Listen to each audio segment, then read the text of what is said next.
We're live. Awesome. Hello, everybody. Hello, everyone. Welcome to Desert Island Flicks. And I'm going to tell the audience. Basically, I'm sitting in a really weird way, and the phone's in a weird way. I'm going to have to replace my ring light because it snapped about 10 minutes ago. So it's always nice to have a little bit more light than the actual lights on my room. So I am going to replace it. But for now, I'm in a really weird position. But it's fine. It's all good. This is going to be a great show because we have Ben from Grammaticus Books. Say hi, Ben. Yeah, thank you very much for inviting me. I'm honored to be here. I'm looking forward to it. It's going to be a good time. Yeah, it's going to be absolutely awesome. Quick rid of this.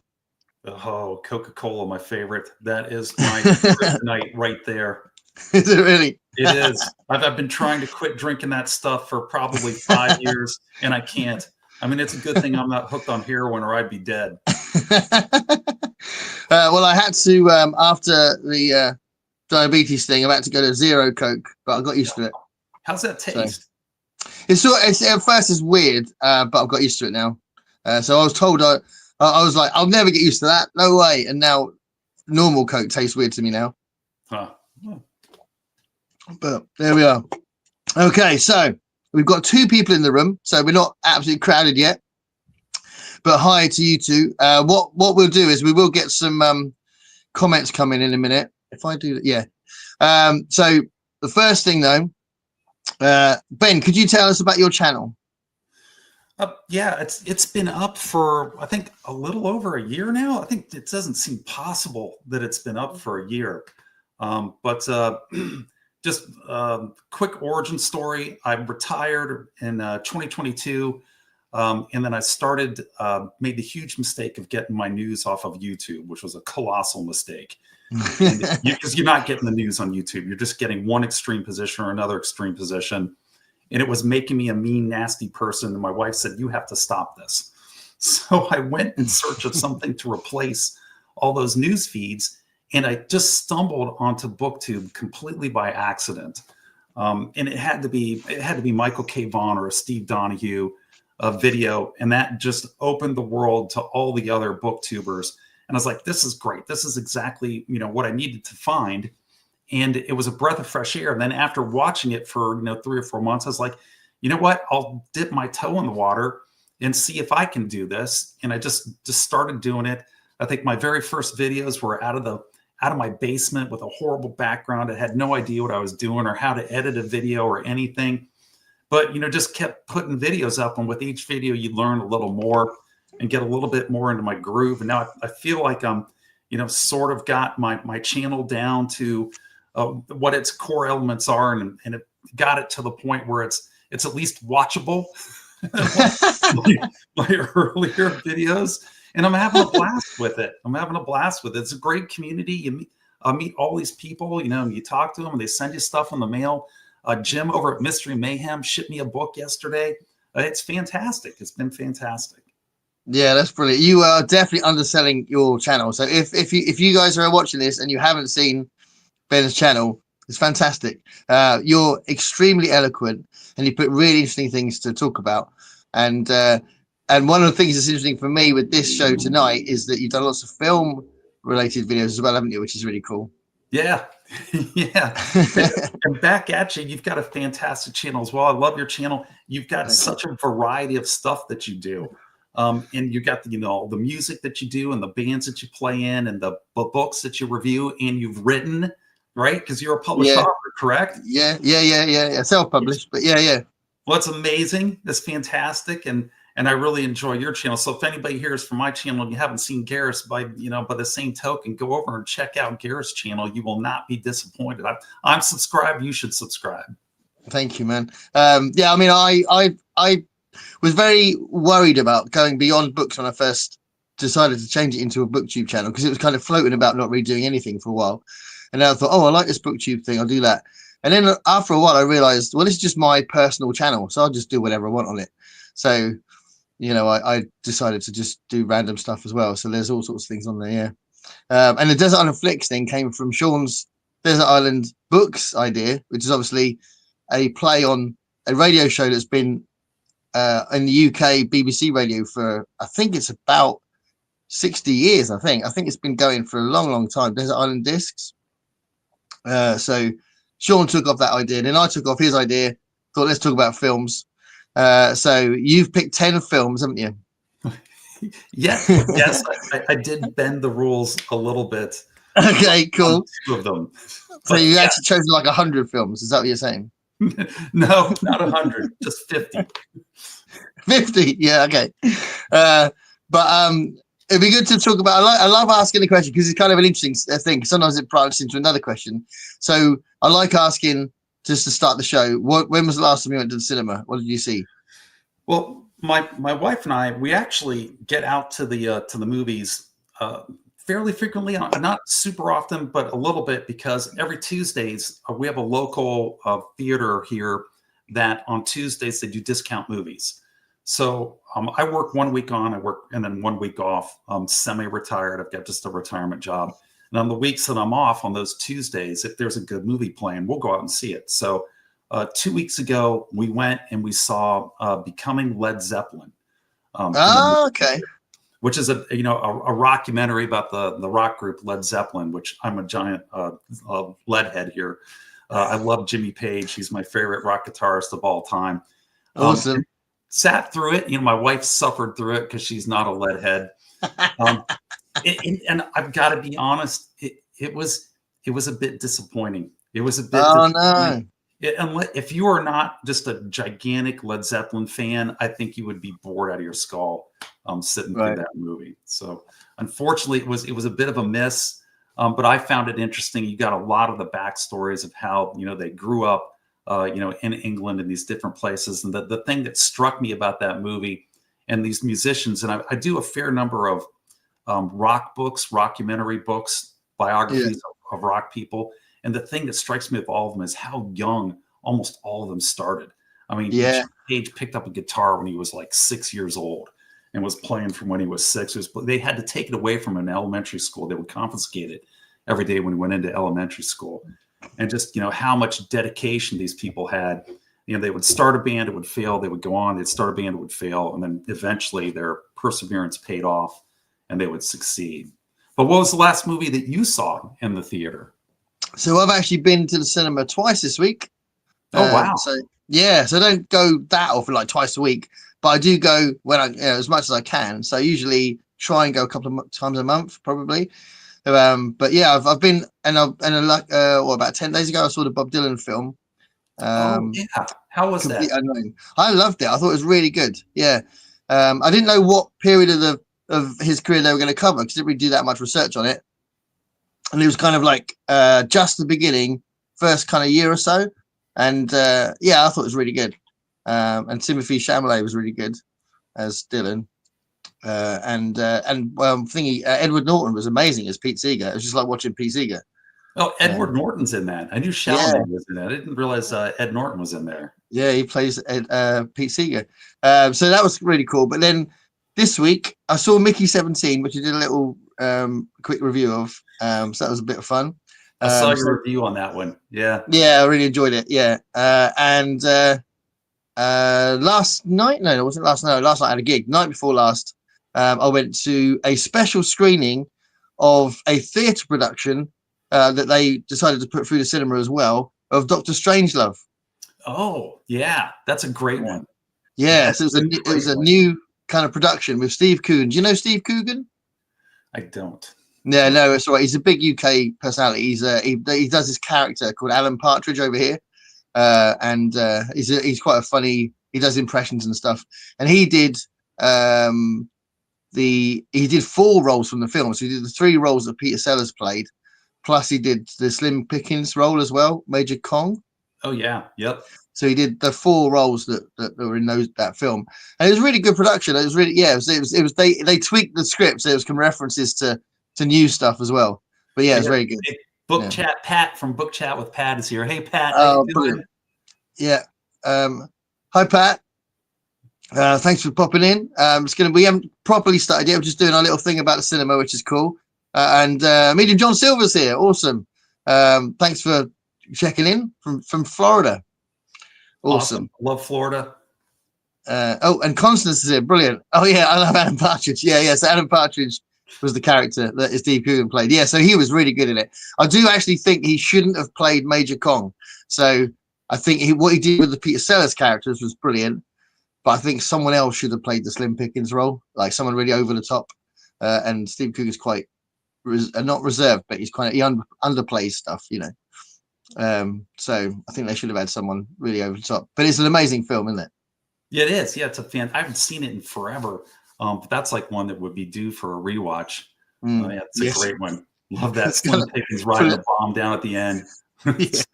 That's a piece of cinema history right there. Yeah, totally. Yeah. Brilliant. Okay. So Cos just said hi to the others.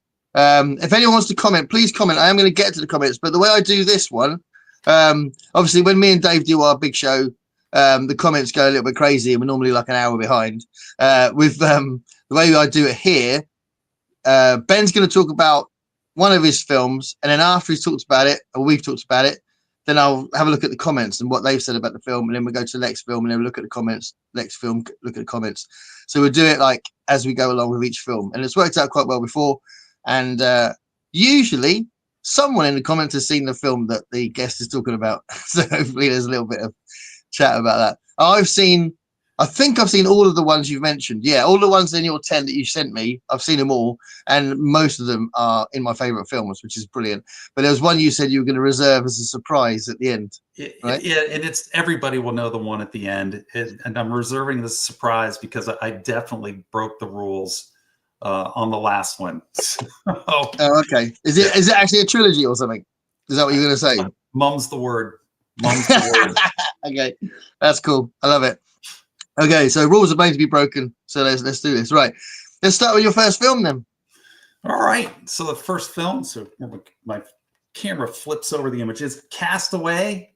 Oh, yes. Tom Hanks, Helen Hunt, and I picked Castaway for a desert island. I thought long and hard about this category because this isn't just the top 10 list. This is, you got to think about this. If you take the category, you know, as it states it, this is the only 10 movies that you're going to have on a desert island to watch over and over and over for God knows how long, for years and years. So this is a survival guide. This is a great and it's a how to survive on a desert island. And it's a fantastic movie on top of it. I love this movie. He's the FedEx executive, and he gets on that airplane. He's going out over the ocean that crashes in and washes up on the beach there. And then he's just slowly trying to evolve and survive. And he's got the one FedEx package that is his like tie to humanity. And it's got all the little tools in it that he's got in order to use in order to make fire. And he's got the volleyball he turns into Wilson that becomes his best friend for the whole movie. Yeah. And I was wondering if he was going to make a Wilson at the end of the movie after he gets back to civilization, when he creates the raft and he's going out. And he gets into the shipping lanes and gets picked up. But he didn't go back to that. They didn't give him any psychological scars from being on the island for however long it was.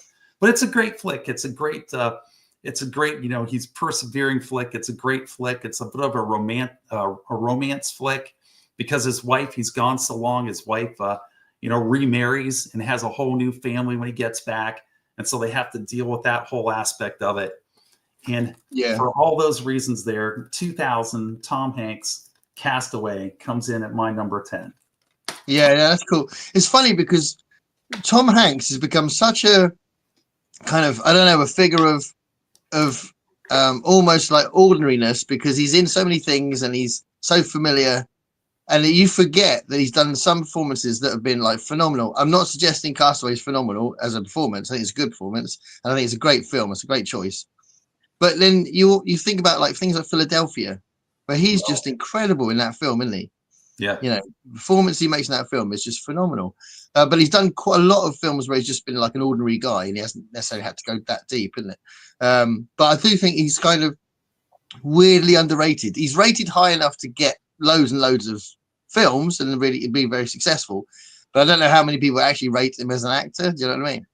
Yeah, I mean, he started off as a comedian, right? I think he started his career as a comedian, and he was in, I mean, just B-grade films when he first started out. I want to say his first film that he shot was back in the D&D uh, Satan Panic, and he was in that infamous Satanic Panic D&D That's an amazing mini film. series. I think that was his first appearance, and then from there he was like in was it Big, where he gets shrunk down as a kid with all the toys, and from Yeah, there he Big just kept and going. Splash. What's that? Flash? Splash and Yeah, Bachelor Party. Bachelor Party was early, wasn't it? Bachelor Party was really early. That's actually a Yeah, pretty funny film. yeah, That's a yeah. pretty good one. I just saw him recently in an Apple TV movie that was pretty good. A very understated performance by him, uh, by um, by Tom Hanks. It was a Greyhound, which was Oh, okay. a World War II film. Oh, okay. So he's in charge. It's his first time in charge of an escort destroyer that's coming from the east coast of the United States over to Great Britain, and they're escorting a convoy of troop ships and cargo ships that are trying to make it through the U-boats, through the wolf packs. And it was really good. It was really good. I like that one a lot. He's got quite a strong interest in war stuff, hasn't he? He's got a personal interest in that, hasn't he? Yeah, because he did Private Ryan. I mean, that's probably one of his biggest flicks is Private Ryan, which strangely is not one of my favorite films. I'm not a huge Private Ryan fan. No, I think it's okay, but yeah, it's not really my sort of film, I guess. But I think he narrated a really big documentary about the war as well. I think, did the voiceover for it. I think he's only produced it maybe, but yeah, I think he's quite interested in that sort of thing. He did I think it was Tom Hanks that did an Apple TV film. There was a science fiction film about a robot. Is that right? Oh yes, and the name of that movie is going to escape me. Yeah, I haven't seen it because I haven't got Apple TV, but I really wanted to see it. I watched it and I can't remember the name. It was okay. It was okay. It wasn't the greatest movie in the world. The effects were really good. It had a good premise, but not a lot happens in it. He built the robot is helping him out. It's like his assistant, and they're in this RV that is programmed as what's built to resist ultraviolet rays because it's an ecological disaster. And if you go into the sunshine, it's so bright. You know, the ionosphere has been burned off. The ozone layer is gone. It'll cook your skin. So he's got this RV, and they're going to, I want to say they're going to California, to this area where the ozone layer will protect them. And it's it's a journey movie in this RV. And then they pick up other people along the way. And the robot plays a key role in it. The robot was really interesting how they did it. But overall, the film was, it was okay. It was all right. Okay. Before we move on from your number 10, you just kind of reminded me. I know it's nothing to do with Castaway, but as we're talking about science fiction as well, do you like the film Moon? I have not seen it. Oh wow! Okay, because that I would recommend that. It's one of my favorite films. So I will throw this out there. I'm a meat and potatoes guy when it comes to my science fiction. I like a good direct story with a protagonist and an antagonist. I think the reason I haven't seen Moon is because, correct me if I'm wrong, but it's like a psychological study of a guy who's like isolated on the moon, and you don't know if what he's seeing is real or no. That's what you're made to believe in the trailer. But no, it's more than that. It's not. Yeah, it's not about. You do wonder if he's going a bit crazy, but no, it's about something he has to deal with. That's a physical thing that happens. So I don't want to spoil it, but it's amazing. Ben, it's amazing. Honestly, it's so great. I promise you, I will check it out. It out. Okay. So Michael K. Vaughan's in the room. Oh, Mike. Hey, Michael. That's awesome. Thanks for coming in, Mike. Grammaticus will be prepared for emergency dental care at a desert island thanks to this pick. Yes, I will. Yes, I will. Sidebar movie debate question. In Groundhog Day, when Bill Murray says he's seen this, I need to move this up. Oh, there you go. That he's seen the movie Heidi 2 over 100 times. How long has he been in the loop? Ooh. I don't know. Ooh. That's an interesting question. Movie Heidi. See if anyone can answer that for him. But he loves Castaway as well. Philadelphia proved who Hanks is as an actor. Yeah, absolutely. Yeah, I don't know if he's bettered it since, to be fair, but yeah, he's definitely got the ability to do amazing performances. It's just like not every film needs it, isn't it? Sometimes he does quite light films, which is fair enough. Oh, hey, I got a shot. Jim from Mystery Mayhem is here too. Yeah, Jim's here. In fact, You got my poster. I got something for a little sidebar. Yeah. Got it, Jim. It came in the mail yesterday. Nice one. It is. Garbology. Garbology, yep. Nice. I'm in that.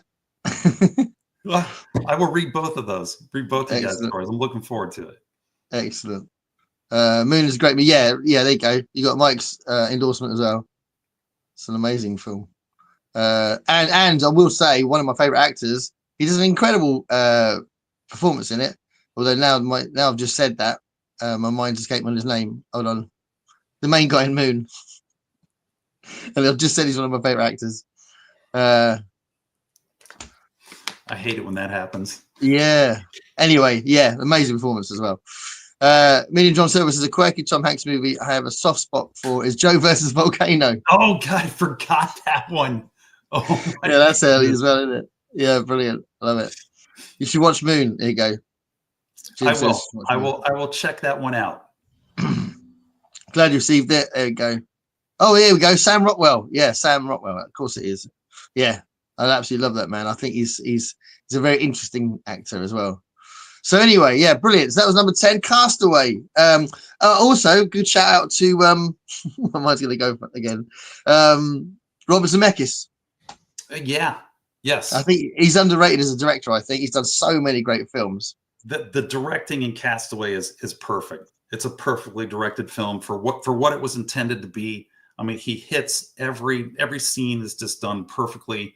The whole movie is put together. It's got the right pacing to it. He gets the most out of his actors. It's really well done. I mean, it's this thing. I don't think it won any Academy Awards, but it is a highly entertaining film, and it is a survival guide when you're on a desert island. So. Yeah, absolutely, yeah. My favorite Robert Zemeckis film is Who Framed Roger Rabbit. That is one of your favorites, isn't it? Yeah, it is. I love that film.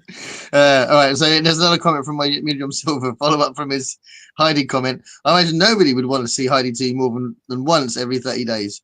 So 3,000 days at that point.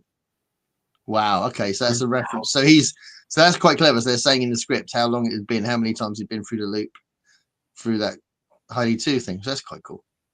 Nice one. Thanks, man. Right. So number 9. Number 9.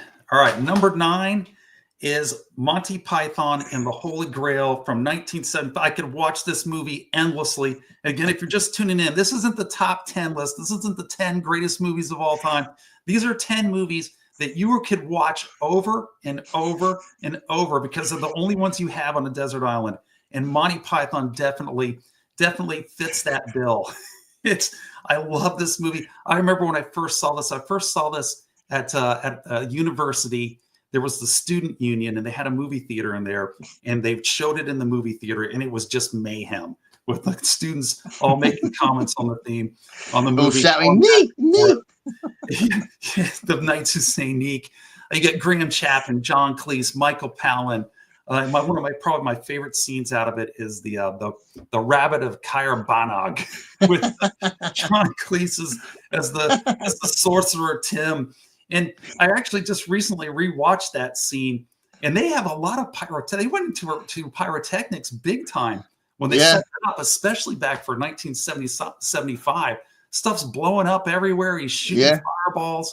It was impressive. Yeah. Well, Terry Jones is a really good director. I mean, he didn't direct that often, but he does know his stuff. And obviously Terry Gilliam was also involved in the kind of the visual side of stuff, and he was involved in the setting up those kind of things, and obviously he became an incredible director. But I don't know if you know from whether you've seen enough on the channel, but I am a massive Python fanatic. So I'm not surprised at all. Yeah, I know a lot about your favorite Monty Python film. Holy Grail. Holy Grail. Absolutely love it. I love it so much. I love all of them, but including And Now for Something Completely Different. I love that as well. Yeah, but that's just like a compilation of like they're re-filmed versions of the Flying Circus sketches, and there's some bits of Flying Circus that aren't as famous because they weren't in that film that are amazing. But But the Flying Circus series was just mental, just completely ridiculous. And Oh, yeah. and the Holy Grail is a bit like that. You know, the Holy Grail has some stuff in it that is just stupid. You know, but it's also got some kind of almost parody stuff. Like, do you remember when the the guy who wants to be rescued keeps wanting to sing and like he's no singing, no, like if you, I'm like my friend stopping him and that. You know, he's like, all this will be yours, like the curtains and all that. You know, all brilliant stuff like that. But that's it's almost like a parody of musicals, that bit, isn't it? Oh yeah. And when and obviously all those thousands of people that John Cleese kills trying to get to to rescue him. You got the two guards up at the gate, and you see him Two charge guards across the field, and he's back. He's like 100 yards away, 100 yards away. And he stabs, and the other guard's like, "Hey!" As he runs in, slaughters the whole wedding party. And that's preceded by the nobody's allowed to leave the room until I come back and all that. Hold on a minute. What do you mean? What? No. What? If I leave the room and all that, amazing. And if you watch the commentary, have you ever seen the commentary on the DVD when the Python team are watching it? I have not. I have got to buy. I don't own that movie. I need to get it with the commentary. That's something I need to do. It's brilliant because there's two scenes where the Python guys that are watching it just laugh through the whole thing. They don't say anything. They're just laughing. And one of it is the two guards when they're going, nobody's allowed to leave the room, all that stuff, right? They just keep laughing. And the other scene that they just laugh all the way through, they can't say anything, is the how do you know she's a witch? Because she's got a very big nose. They put this on me. And then was it John Cleese goes, he turned me into a newt. And then they look around and he says, I got better. Oh, just amazing. So many quotes, so many things you can reference in that film. It's brilliant. So you know, my favorite scene out of that movie is might surprise you. It's towards the beginning of the movie when you're just getting introduced into King Arthur and he's got his squire banging the two coconuts together, and they're going across the field and you see this castle in the distance, and I think it's Michael Palin they come up on, and he's in the mud, digging in the mud, and his wife's with him, and they stop and they have the political conversation with the peasants. He's like, who's your lord in the castle? Lord, what are you talking about? We're an autonomous democracy. Autonomous democracy, I'm your king. I didn't vote for you. And then it just goes downhill from there. And he goes, well, who made you king? As it goes into the music starts playing, he starts talking about the lady, the lake. He goes, moistened bimbos distributing swords is no basis for government. And that pushes King Arthur over the edge, and he starts grabbing him. The violence in the system, you see it? That's my favorite favorite scene out of that movie, hands down, is that political conversation. No, that is. I've got those quotes from that scene on my computer to use as little sound bites on certain things. Yeah, that's absolutely brilliant. Shut up, you peasant! Now we see the violence inherent in the system. Yeah, brilliant. That's awesome. A lot of people choose Life of Brian over it, but I think Life of Brian is not quite as silly. It's good, but it's just, I mean, that's the pinnacle of Monty Python, is the Holy Grail. I also like what's the Meaning of Life? Almost the Truth, the lawyer's cut. That one's pretty funny. I like that one pretty good too. Yeah, that's really good. Yeah, I thought you were going to mention The Meaning of Life, which has got some great moments in it. Yeah, that was their last film, wasn't it? Because Graham Chapman died after, didn't he? But yeah, absolutely brilliant. Right, so we could talk about. We could literally just quote Holy Grail for an hour, and we'd have a great time, wouldn't we? But where are we? We've done that bit. So yeah, Jim agrees, as does Mike. John Silver says Monty Python and the Holy Grail is definitely rewatchable. Absolutely, I've recently watched loads of reaction videos on it. I like that, reaction videos. I mean, that's the thing that I think that's what makes this different. It's not just your favorite films, but what ones do you can rewatch over and over again? Yeah, I mean, it's like we could spend this entire video just talking about scenes out of the Holy Grail, which is exactly why it's on this list of 10 movies that you would take to a desert island every night you could fire it up and just watch one scene out of it and be entertained and laugh yourself to sleep, and then get up the next day, go gather up your coconuts, cut them up with your with your ice skate that you got out of your FedEx packet, and then in the evening turn on the Black Knight or whatever it is you want to watch. So that's why it's here. The Black Knight and Brave Sir Robin. Brave Sir Robin ran away. I didn't. Yeah. And I love the this has been quoted in different. I don't know why, what situations it would have been, but the bit where he's going, "I'm not dead, I'm happy." Dead. You're not fooling anyone. I'm not dead. Brilliant. Yes, so many things. Brilliant. So right, let's move on. I think probably, even though like it's just great talking about Python, but give us your number 8. Yep, sadly, we have to move on from the Holy Grail. So number 8 is a little bit more of a serious film. It's the Seven Samurai of 1954 by Akira Kurosawa. That's just a fantastic film. I remember the first time I saw it. I was a kid, and in way back in the day, you know, I won't tell you guys how old I am, but when I was growing up, there were 4 TV channels that you had to pick from. Right. NBC, CBS, ABC, and then PBS, which was the government channel. And late at night, PBS would show these movies that you couldn't see anywhere else.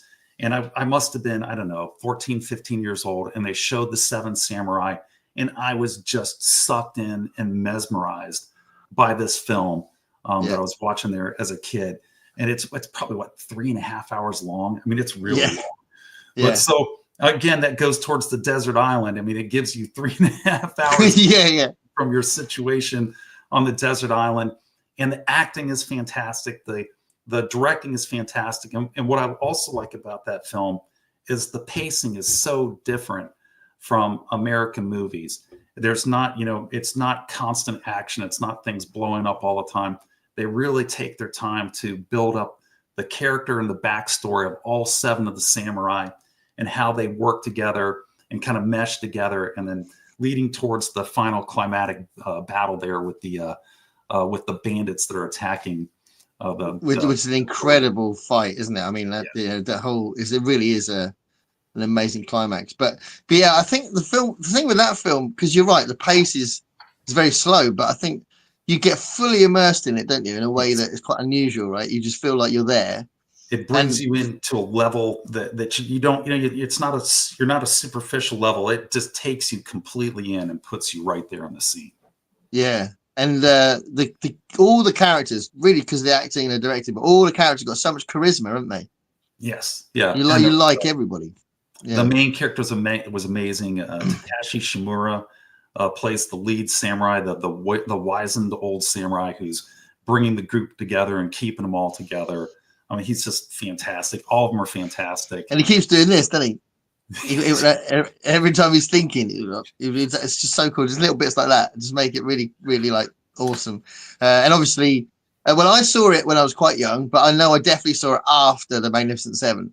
So the Magnificent Seven has got a very special place in my heart. And I think I don't know. Always when I was talking about my favorite westerns, I talked about the fact that after I came back from the hospital when I got COVID. And I couldn't move much. I couldn't speak. So they let me out there at the hospital after they knew I was going to die. And they were like, "You go home now." I was like, "Well, I'm not breathing properly yet." Yeah, but you're still going to go home. yeah, I'm not dead. And my wife said, "What do you want to do? Do anything you want." And obviously I couldn't do anything particularly active. But I said, "I want to watch the Magnificent Seven." So we sat there, and it was the first time I smiled in ages. And it was just a magical thing. So that film means a lot to me. But afterwards, I knew that it was based on the Seven Samurai. So after, you know, I was probably, I don't know, I think I was probably about probably 6, 7 or something when I saw Magnificent Seven. So probably like 9 or 10 or so, still pretty young when I saw Seven Samurai.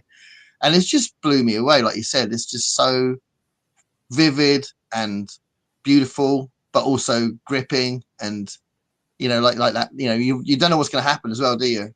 And all that. It's brilliant. Yeah, they don't all make it, just like in the Magnificent Seven. They don't make it, and it just, the character studies are great. I think Michael K. Vaughan says he's seen it 7 times. Yeah, Or yeah. 1,000 times, right? Yeah, Yeah. we'll get to the comments in a second. Do you know the sci-fi version of the film? No. there's a science fiction um, reimagining called Battle Beyond the Stars.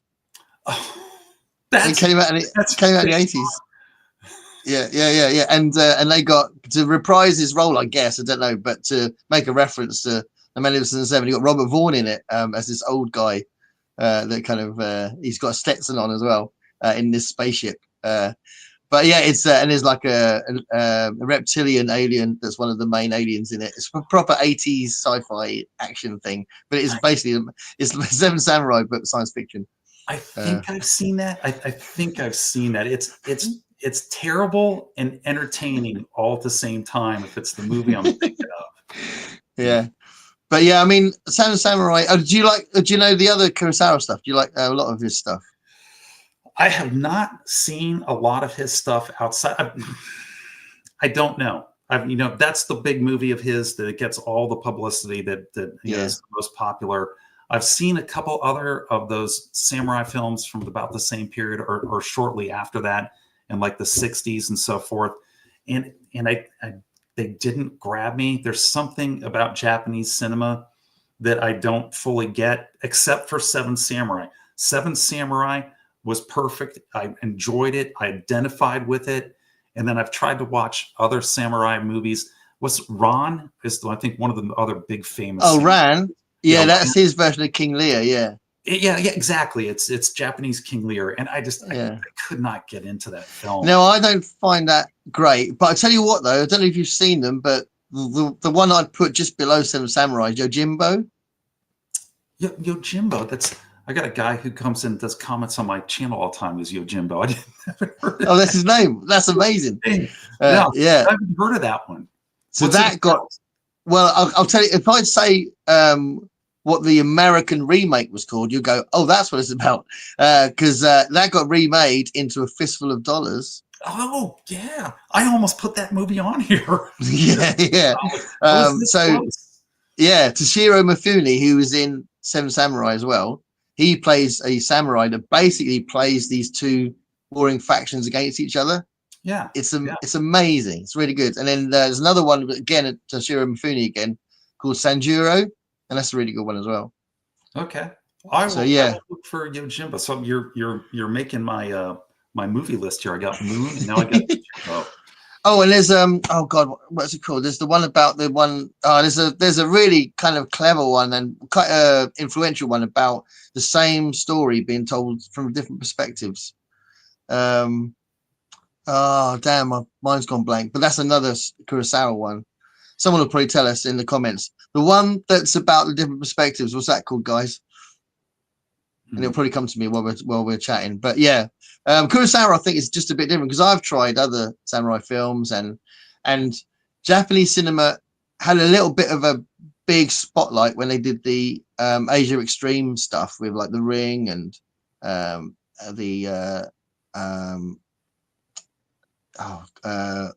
is it called Audition? All those kind of like extreme horror stuff that came out of Japan for a bit.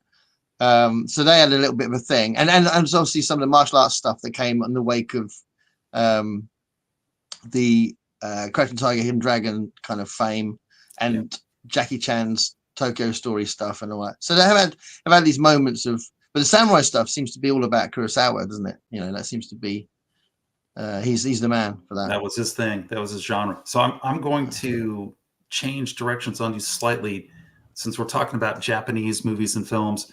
Do you do Japanese anime at all? Is that one of your things or not?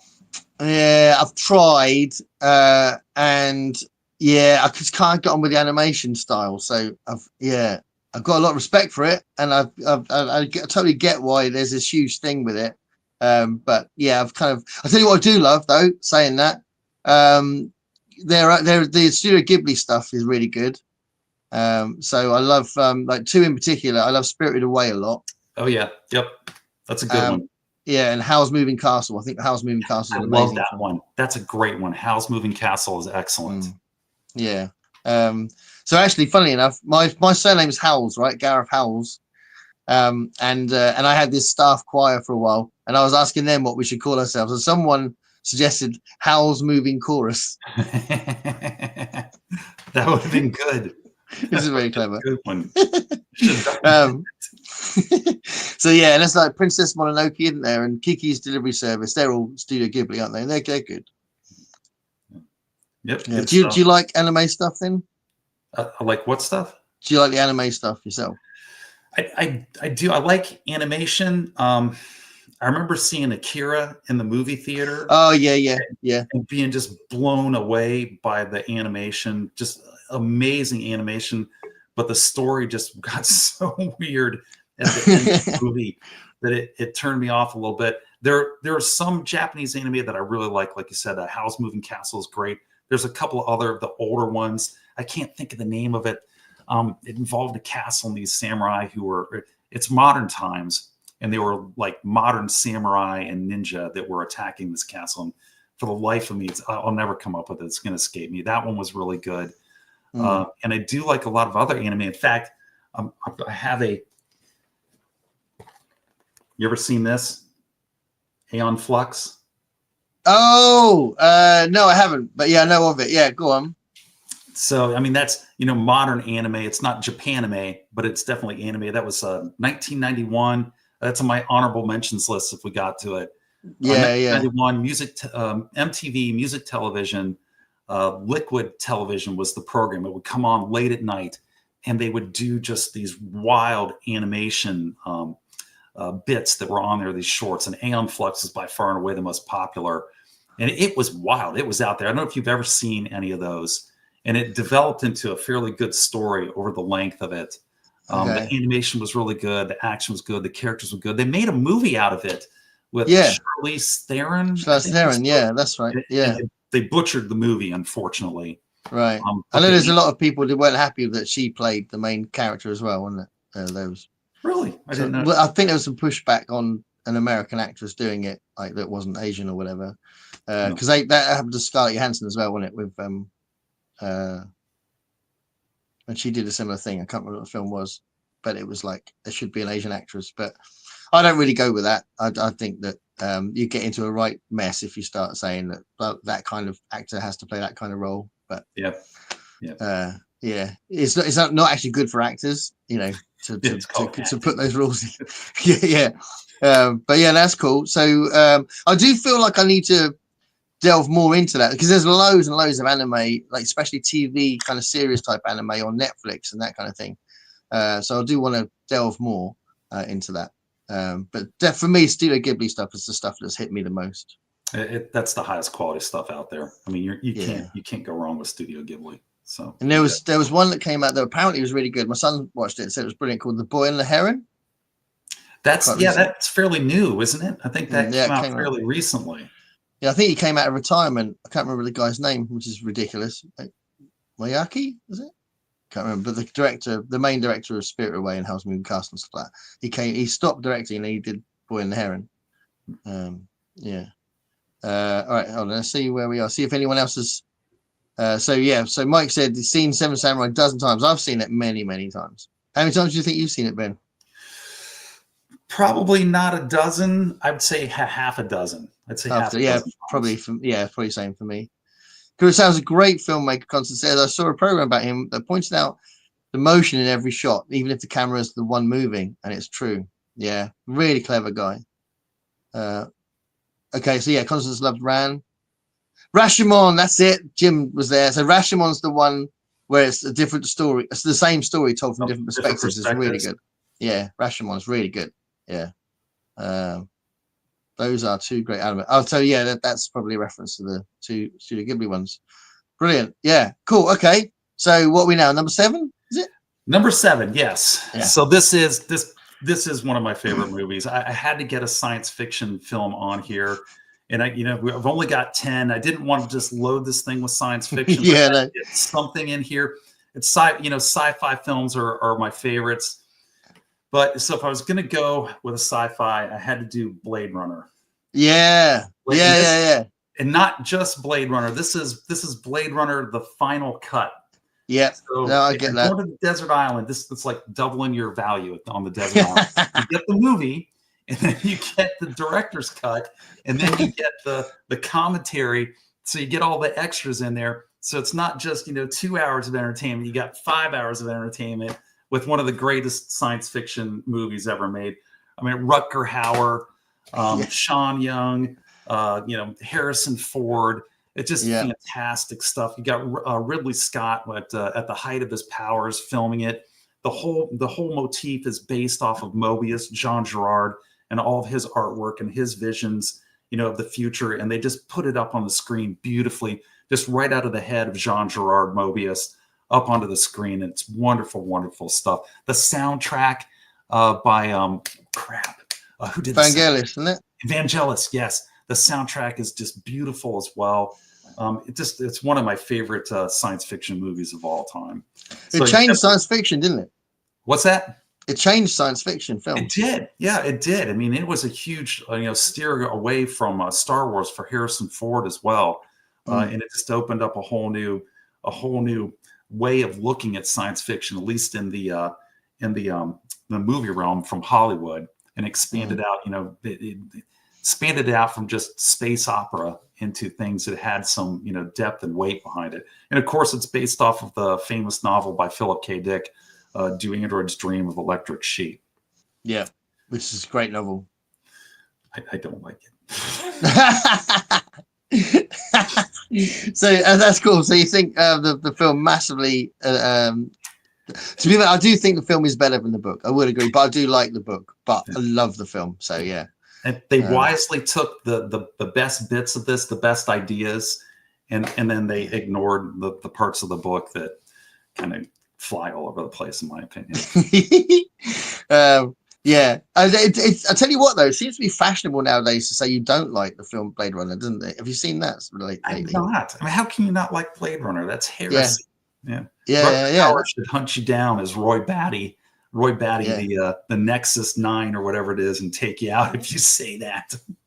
Yeah. And that is Rutger Hauer's finest performance, hands down. I mean, he never lived up to that, afterwards. That was the height of his performance, his acting career was on that movie. I mean, he was just perfect as Roy Batty. And that last scene, he improvised it, didn't he? He improvised the lines. I didn't know that. What? Yeah. No. You mean where they're on the rooftop when he's got the dove in his hand? Tears in the Rain. Time to Die. One of the greatest scenes, one of the greatest, little dialogues and lines in movie history. And he just said it. Like Tears in the Rain. He improvised that? That's amazing. That's amazing. It's so cool, isn't it? My favorite line of Rutger Hauer's from the movie is early on when all the Nexuses, the androids are on Earth towards the beginning, and they're working their way towards the head of the corporation, which I hate getting old. Don't get old, Gareth. I can't remember. Oh, is it way cool? Oh my gosh. No. Oh my gosh. Is it? Oh no! I feel like I should know as well. Somebody tell us in the comments the name of it. Yeah. Somebody tell us who what the company's called. Yeah, go on. They're working their way towards it. They're slowly working in from the outer circles of the corporation to try to get to the head of it. And they go to the guy who makes the eyeballs. Yeah. And they go into the room. It's all frozen. He's in this giant heated suit, so he can stand to be in there while they're making the eyeballs. And the one guy, not Roy Batty, but Roy Batty's friend who's with him, comes up and starts plucking the eyeballs out of the jars. And he's talking to the scientist. Roy Batty's talking to the scientist who makes the eyeballs. And he goes, "You are a Nexus 6, aren't you?" I think it's 6. It was 9. It wasn't 9. It's Nexus 6. He goes, "Yes, I'm a Nexus 6." And he goes, "I made your eyes." And he turns around to the guy and he says to him, this is my favorite line, hands down: "If only you could see what I have seen with your eyes." And I'm saying, yes, this is the greatest science fiction movie of all time. as the other guys behind him laying the eyeballs on his shoulders while they're talking to him. It's my favorite scene in the movie. So what do you think of Denny's sequel?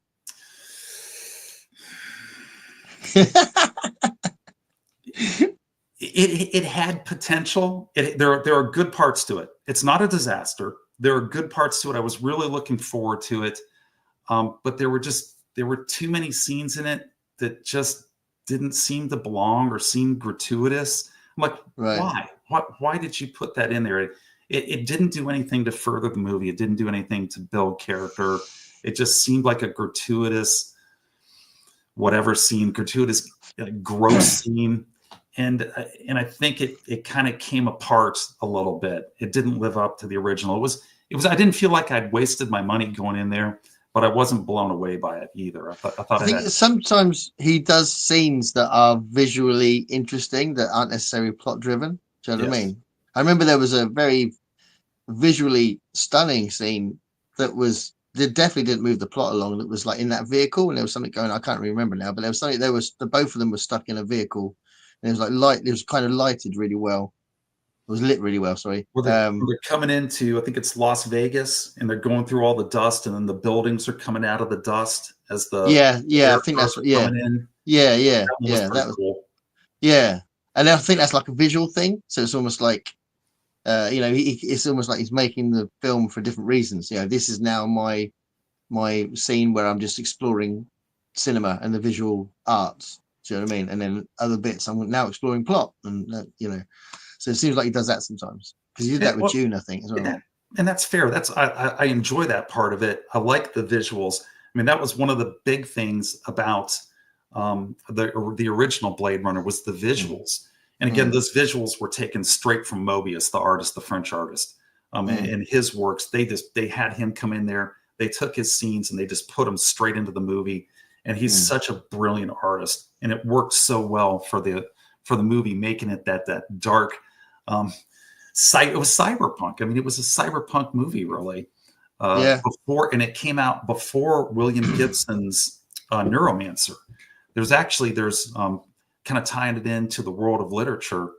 At one point, William Gibson sat down and had lunch with Ridley Scott, and they talked about, if Ridley Scott's movie influenced William Gibson's Neuromancer novel from 1984. I think Blade Runner is 1982, and I think Neuromancer is 1984. It's a couple of years after.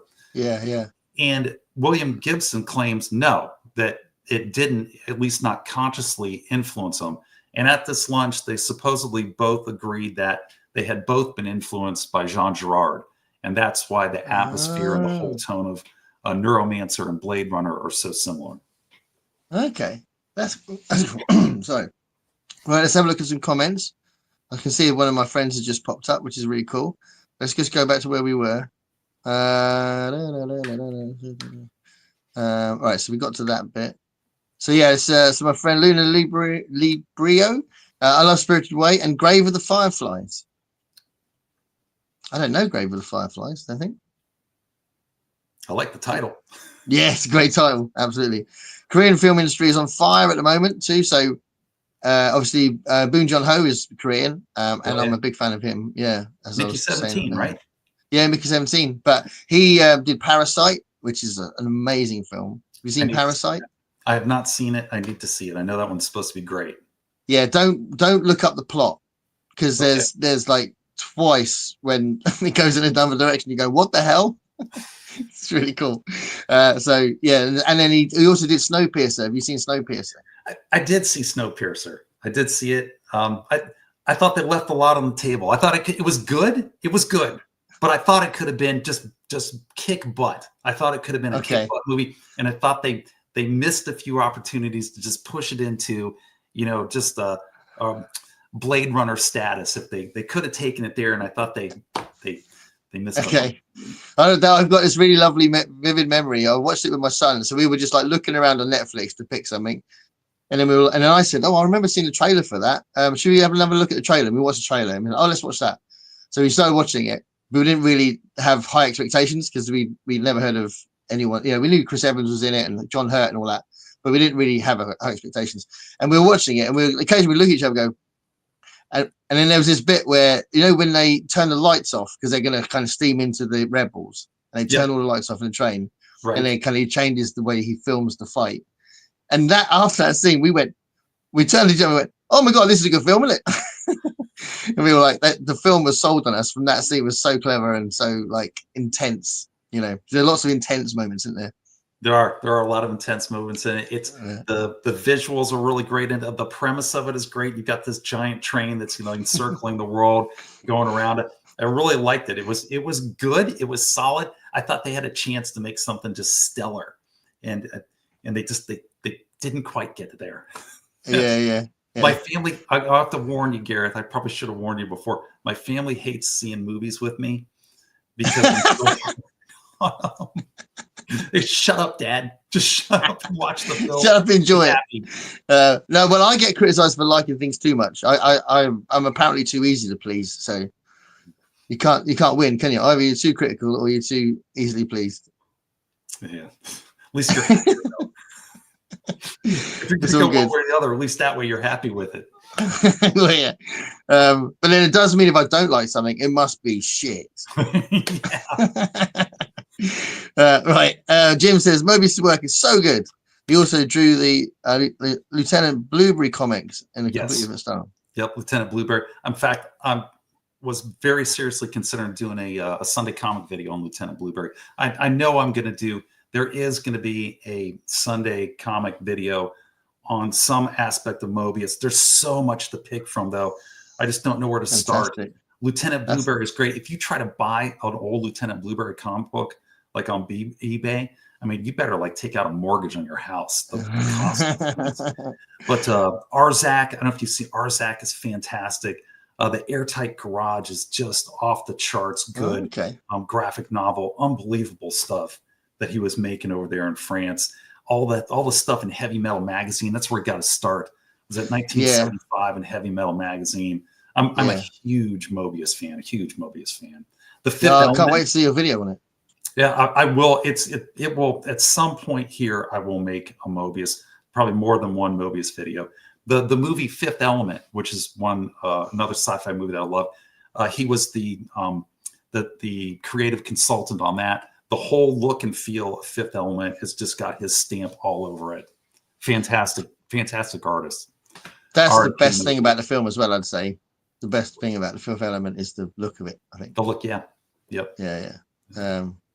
So Luna Librio is echoing what I said about how writing that bit, Twins in the Rain. That is awesome. I think I actually enjoy Blade Runner 2049 a bit more. Ooh. Don't come for me, please. The film's representation of women is a problem. Oh, what, the original? Trying to think. We've got so you've got the females that are in the android crew. You've got the assassin. Yeah, you got Daryl Hannah's character. Yeah. But the point of that is that she was oppressed. That was one of the reasons they wanted to break out, is because she was being abused out there in colonies and being taken advantage of. And her and Rutger Hauer's character, Roy Batty, developed this love relationship. And here she's being forced, to be forced prostitution. Yeah. And that was one of the reasons that they escape and go off world and then come back to Earth. So I can see how that would be disturbing, but I think it was the point was that, she was being oppressed, and that was why they were revolting. I wonder if there's something, because I haven't seen it for a while, with that idea in my head either. Or maybe I should watch it with that idea. I wonder if there's an issue with Sean Young's character. I don't know, because she's quite mysterious in it. She doesn't have that many lines. I don't know. She's got an important role in it, but she doesn't have a lot of action she doesn't have a lot of agency in the film. That might be an issue. I don't know. But one good thing, I don't know if you realized, Sean Young and Harrison Ford apparently, according to the Hollywood gossip, hated each other on that movie. Really? And there's a scene when she finds out that she's a replicant, and she comes to his apartment and steals into his apartment to confront him about it, because she thinks she's still, human, and is upset about it, obviously. And there's a scene where Harrison Ford grabs her and slams her into the wall as a part of the script. And apparently he hated her so much that he really slams her into the wall. And that the tears coming down her face, there were actual real tears of pain at that point in the movie, that they couldn't stand each other on the set. Wow. That's the gossip. Whether it's true or, who knows? But it makes for a good story. Yeah. Wow. Yeah, there's 7 versions of Blade Runner. Yeah, I know there's a lot of different versions. There's the final cut, the director's cut, the original movie version. Here's an interesting story on Blade Runner. I saw Blade Runner in 1982 when it came out in the theaters. Me and my high school buddies, we all loaded into a car. We went down and saw it, and it stunk. It stunk in the theater with the edits that they had made on the editing floor by the producers, and they inserted in all these soliloquies to try to inform the people who are watching it what was going on, and took out and it ruined the film. And the director's cut, all Ridley Scott did was he took out the soliloquies, he put in some of the cut scenes, didn't alter anything else, and it went from being a movie that was almost unwatchable to my favorite sci-fi movie of all time. Yeah. No, I know that was the big. It was big news when he did it, wasn't it? It went through all the science fiction media. You know, I was buying tons of science fiction magazines when the director's cut came out, and everyone was talking about it, weren't they? Yeah. You got something about that here. Actually, the original version even had a voice by Harrison Ford, but Scott was very unhappy with that. The studio made him do the overthinking. The story would be too confusing. Yeah. That's why they put in the soliloquies running over the top in the background, because they thought the audience wasn't smart enough to understand what was going on. Some of the scenes actually copied from Metropolis. Don't tell Steve Donahue that. I'm sure your list is very different from Steve's list if he did one. Steve hates Metropolis. He hates that. Grave of Fireflies is an anime about Hiroshima. Oh wow. Okay. The scene between Harrison Ford and Rachel was sometimes considered very controversial. Oh, here we go. So that might be because of that, I guess. He does throw her into a wall.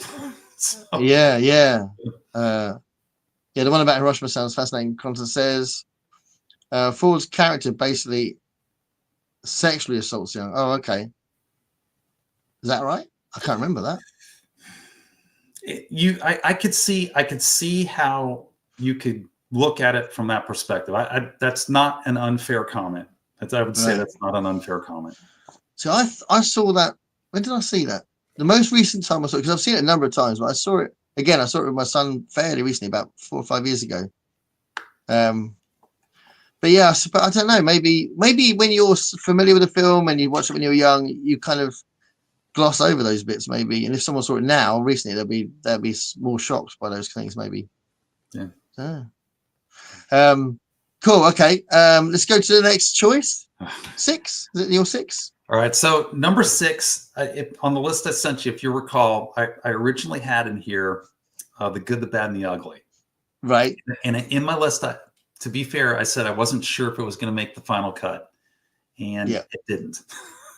Okay. So this is one of my fudges. This is one of where I bent the rules slightly. I took out The Good, the Bad, and the Ugly. And one of the reasons I took it out is because I thought Seven Samurai and Good, the Bad, and the Ugly they're kind of similar. They're not direct one-to-one, but they're very similar type movies. Sergio Leone is massively influenced by Kurosawa, so it would make sense. You can see that. And I put in the Led Zeppelin DVD. So, I love that. And a music video. It's a video. So this 2003, Jimmy Page takes all the video from and there wasn't a whole lot. They hated the press. He takes all the video that they have, and then he redoes, he edits the music to make it go up to, modern quality. And they put it out in this terrific DVD set here. And it's primarily a concert from 1970 at Royal Albert Hall. I think that's the name of it. Is that right? Yeah. It's a very important venue over here. Yeah. So it's Royal Albert Hall. 1970 is the bulk of it, along with the other bulk of there's 2 discs, and the other bulk of it is Madison Square Garden in 1973. And I'm telling you, I would have given my left arm to be at that concert. That's one of the greatest rock concerts of all time. And they've got maybe half of the concert on film up here with the music remastered by Jimmy Page. and I just love it. And I think there's 5 hours of music on here or something like that, and you can watch it, so it's kind of a movie. And if you're yeah. Well, yeah. Well, I'll tell you what. If it's been officially released as a DVD yeah, or a video or whatever, then it's a movie, right? yeah, and If it's got credits at the beginning, credits at the end, it's a movie. It does. It does. It has credits at the beginning and credits at the end. There's some other stuff in here too. And so you get music and a movie all wrapped into one. So that is my my number 6 there is the Jimmy Page Led Zeppelin DVD from 2003.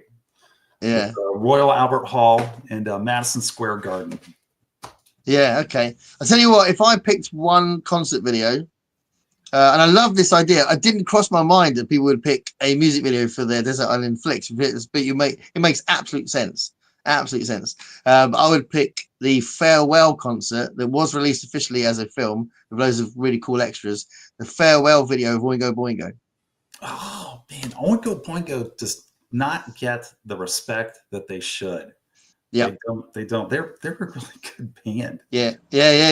So Danny Elfman disbanded the band for 2 reasons. One, he was getting really busy with the soundtracks. You know, I think the year that they stopped, I think he was doing 3 different scores for Tim Burton in the same year because he started to work on Nightmare Before Christmas as he was doing Edward Scissorhands, and I think he just finished Batman. You know, so he was like really, really busy. But also he started getting hearing loss as well, and he thought he couldn't do rock concerts anymore. Yeah. I mean, ironically, he's doing rock concerts again now, but not with Boingo. But yeah. And he's mixing score stuff. He's got like an orchestra on stage with him, so he's got like a rock band and an orchestra in his shows now. Which is interesting because I thought maybe he thought his voice was going, but he's like 69 or something now, and his voice is still really good. So that's all good. But yeah, I love the band, and the farewell concert is incredible. So yeah, that's what I picked. I'll try to see if that's on YouTube or pick that up. It is. The whole thing's on YouTube. I'll definitely be checking that out very soon. It's amazing. It has one of my favorite lines, my favorite lyrics out of a rock song. It's that Cinderella's working for the CIA. She's got the scars to prove it. yeah, Cinderella Undercover. That was never released on a proper album. It was only released on they did an album called Boingo Alive, and it was a celebration of their first decade, and they recorded Cinderella Undercover for that. But before that, it was just on a demo of like stuff that hadn't been released. It's a great song. It's a great song. Love that line. Yeah. She's got the scars to prove it. We've got some follow-up comments about that scene, which it'd be good to address. So okay, yeah. So just a quick reference to what we're talking about here from Constance, and then Luna Librio says that presumably Sean Young said it wasn't, if that's what that means, and then it all depends on who watches it. But now, as we're talking about, I remember the scene. I remember thinking it's odd. It does look kind of like a very unreal scene, and it looks like they don't. Because what made me remember the scene more was this comment from Constance, who said it didn't look sexy or romantic, and it doesn't. It looks really strange. Like Harrison Ford doesn't know how to do a romantic scene. It's a bit aggressive. Yeah. And I thought that was kind of almost Harrison Ford's awkwardness, if you like, that I was reading from it, rather than something literally violent. As I said, it was a while ago that I saw it last, but yeah. It's interesting, isn't it, when you get a scene that becomes controversial because of how they filmed it and maybe what it is in the context of the film as well. Yeah, I think the one comment was exactly right. It just depends on your perspective coming in, looking at it. You think you could legitimately interpret that scene from a couple different perspectives with a couple different opinions on the scene. I think that's a legitimate comment. So Sergio Leone's been replaced by Led Zeppelin. Yes. Ennio Morricone has been replaced by Led Zeppelin. That's probably more real, isn't it? Ennio Morricone's been replaced. In case you haven't figured it out, I'm a huge Leadhead. I love Jimmy Page. He's my favorite rock. My favorite rock persona of all time. Even when he was all strung out on heroin in 1980, he's still the man. Yeah. Sometimes when because I'm a music teacher, sometimes when my students do Led Zepp songs, they're the most challenging ones for them to do, partly because of sometimes they have really funny timing with the riffs and that, but often it's the drumming as well. Like John Bonham's drumming is phenomenal. Yeah. And that's always a bit more of a challenge. So yeah, like doing Black Dog's got really weird timing. It does. I'll do a little confession here. Because of Jimmy Page, I bought a electric guitar late in life and tried to learn it so that I could play the main riff from Black Dog, which was actually written by John Paul Jones. It was, yeah. Yeah, and I have no musical talent, Gareth. I have no aptitude. I'm going up to visit my son in a couple of weeks, and I'm taking the electric guitar and giving it to him because I'm never going to play it. Does he play? He does. He plays acoustic. He's decent. He's decent at acoustic guitar. Nice. And I was like, hey, do you want the electric? I got the electric. I got the amp. I've got headphones for you, so you can play it in your apartment and crank it up. He's like, yeah, bring it up. I'll take it. So yeah. That's brilliant. Love it. And then yeah, just to finish off about Blade Runner, Constance says, I think it's fair to say that scene's a weak point in the film. I don't Do you agree with that? I would agree with that. I think I'm going to bring up something tangential on that scene. This is separate from it. It's just looking strictly at the visuals of his apartment where that scene takes place. The visuals of his apartment in there, I think, is one of the best sci-fi apartment setups. The decor, the carvings, the bas relief that's into all the walls in there. The hotel, actually, that's the wrong hotel. I was going to say it was the Ray Bradbury Hotel, but that's the other guys. Decker, Harrison Ford's is in a different hotel.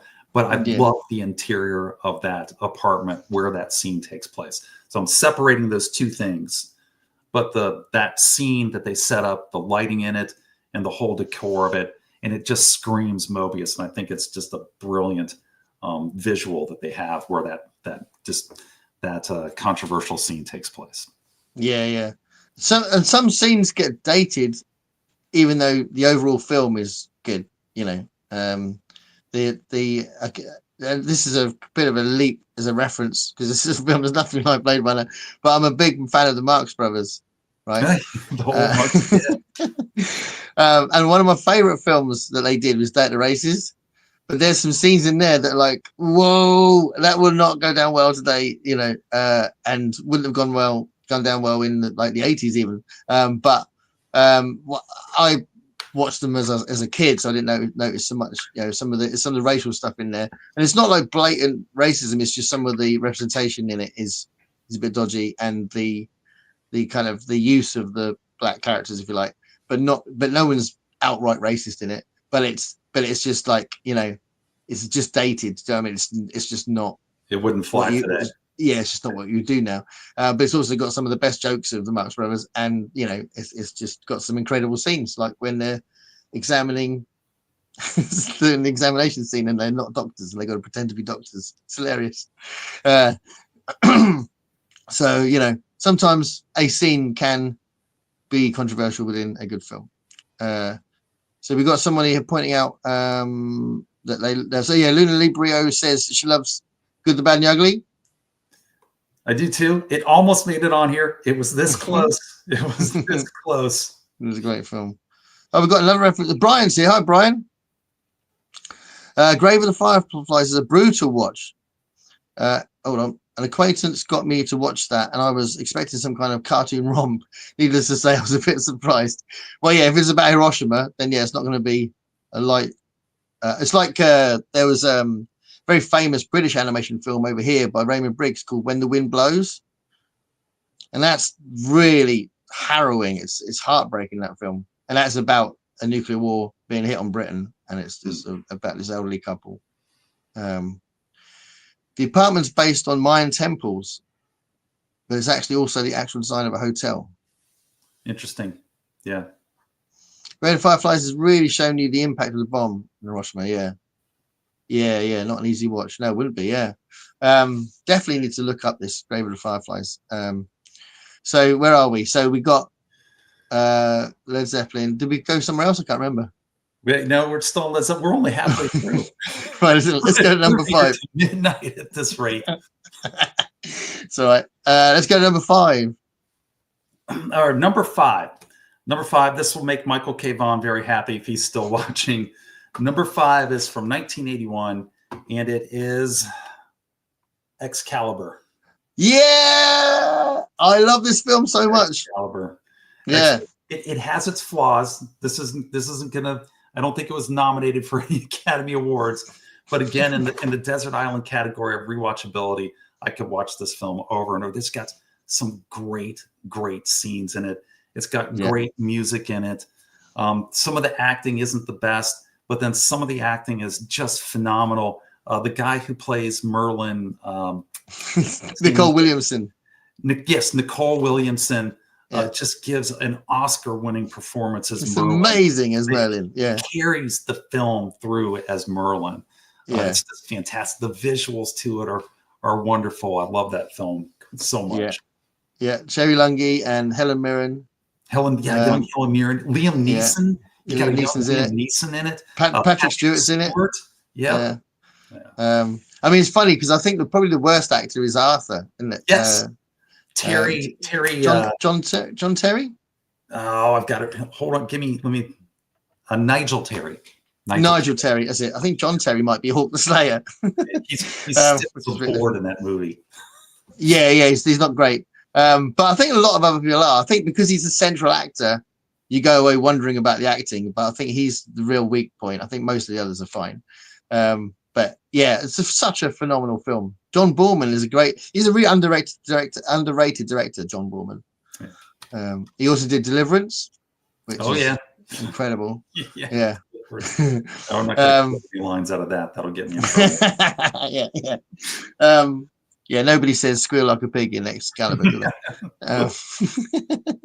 But yeah, it's quite long, isn't it? Because it does the whole Arthur story, doesn't it? It's very long. There's a middle section to the movie that drags when they're looking when they go searching for the Grail. That's kind of the low point in the movie. But the other points of the beginning and the end, and a lot of the other points in between are so good that even though it has that kind of low point where they're looking for the Grail, that it still is a great flick. But it's got to be like a 3-hour runtime. You could do a little bit of a double feature thing. You could watch Excalibur up to the point where they're looking for the Grail, then show Monty Python and the Holy Grail, which is obviously very similar. And then at the end of that, show the ending when he dies and he throws the sword in the lake. Then you've got a really lovely, consistent film then, haven't you? If you put the two together. That went right over my head that I've got 2 Lee Morton de Arthur movies in here. That went right over my head. You're obsessed with King Arthur, mate. I must be. There's no Merlin in the Holy Grail, is it? In Monty Python's Holy Grail, there's no Merlin. Unless you count Tim the sorcerer. Yeah.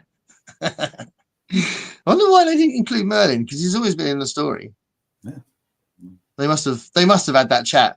I should know. I've read so many books about them. Clearly, it's probably must have come up and I've forgotten. But yeah, there's a bit of a strange omission in it. Let's have a look. Hold on. Nobody's. Oh yeah. We have got some comments on Excalibur. Hold on. So we've got another comment about what's this about? Grave of the Fireflies, I think. It's actually linked to a photograph of a little boy who's carrying the dead body of his brother on the back to the right. Okay. Brian loves Excalibur's flaws. Yeah, if you love something, you love their flaws, right? It has some. Yeah. Did anybody else think Hiroshima when watching the original Godzilla? Well, that's obviously where it kind of initially comes from, isn't it? That fear of nuclear weapons, nuclear war, and all that. So it's definitely a post-nuclear invention, isn't it? I don't know about the first one, but I will definitely say that. I mean, that is brought up in spades in the newest one, Godzilla -1, which is a phenomenal film. That is phenomenal. That's the best Godzilla film ever made, in my opinion. I love that movie to death. That's great. Yeah. Wasn't that supposed to be above mutations? Maybe that's supposed to be about mutations. I think she might have meant that. And yeah, I think that's the idea. I think that he's a product of radiation. Yeah. But the old Blue Oyster Cult song, Godzilla. Yeah. Nice reference. So they still tour. Can you believe that? Yeah. The Blue Oyster Cult, their motto is perpetually on tour. Yeah. I live in a small. Go on. I live in a small town outside of a large city, but they've got a nice little music hall out here that seats about 1,000 people. And they came in and played the music hall, and they gave one of the best concerts I've ever seen. That was about 5 years ago.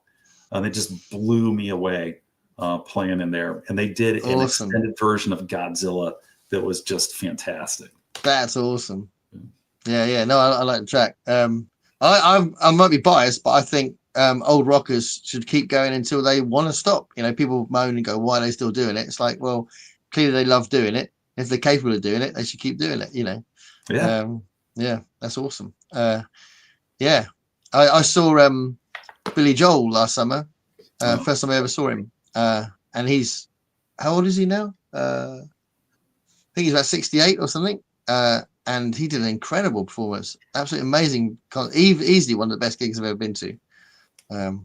Also the most expensive gig I've ever been to as well. But the ticket was 160 quid, which is madness. But there we are. And then a hotel and the travel. It was in Cardiff, so I had to travel to Wales as well. So the whole thing ended up being about 260, 280 quid or something. You know, it's quite a lot. What's that definitely worth it in US? In dollars, probably about 350, I suppose. Yeah, it was worth it. But yeah, a big expense. So that was number 5. That was number 5. We're on number 4. Right. Number 4. Number 4 is King Kong. Another one of my favorites. It is the 1933 original King Kong. And I like this movie. I can watch this movie over and over. I saw this movie for the first time. There was a birthday party. I was probably, 8, 9 years old. And one of my friends had a birthday party. And there's this old mansion in the town where we grew up that got turned into a park. And the mansion got turned into a community hall.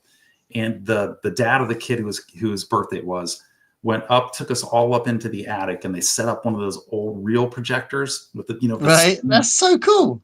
And they showed on the wall in the attic King Kong, and I was just mesmerized. You know, the Stegosaurus comes out, and you've got the battle between the Tyrannosaurus Rex and the giant lizard, and the whole.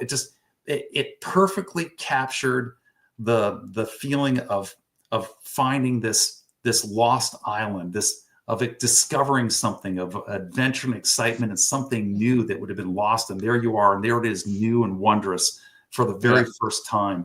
And I think all the other King Kong movies since the 1933 one with Fay Wray, the famous Fay Wray screaming scenes, that's what they missed. And why those movies aren't as good is because they didn't capture the wonder and awe of the original one did. And that's why I can just watch that movie over and over, which is why it's here for 10 movies for a desert island. Absolutely. No, I've seen it so many times. And there's like one scene I've seen at least 15 times because I've used it in my teaching 15 times. Like every year I go back to it because do you know the relevance of the score? I don't. Okay, so this is going to blow you away. So obviously you love the film anyway. I love the film. You probably love the stop motion animation, right? And like the whole visual thing and all that. So one of the things that's really special about the score is that it basically invented film scoring. Really? Yeah. So before King Kong, before 1933's King Kong, there was no film that had a score that was written specially for the film. Oh, really? Yeah. Wow. Yeah. Yeah, so they just used stock music when they didn't have if it wasn't completely silent and there'd be like a piano playing in the theater. If there was if there was music on the film, it was like stock film that the production company owned.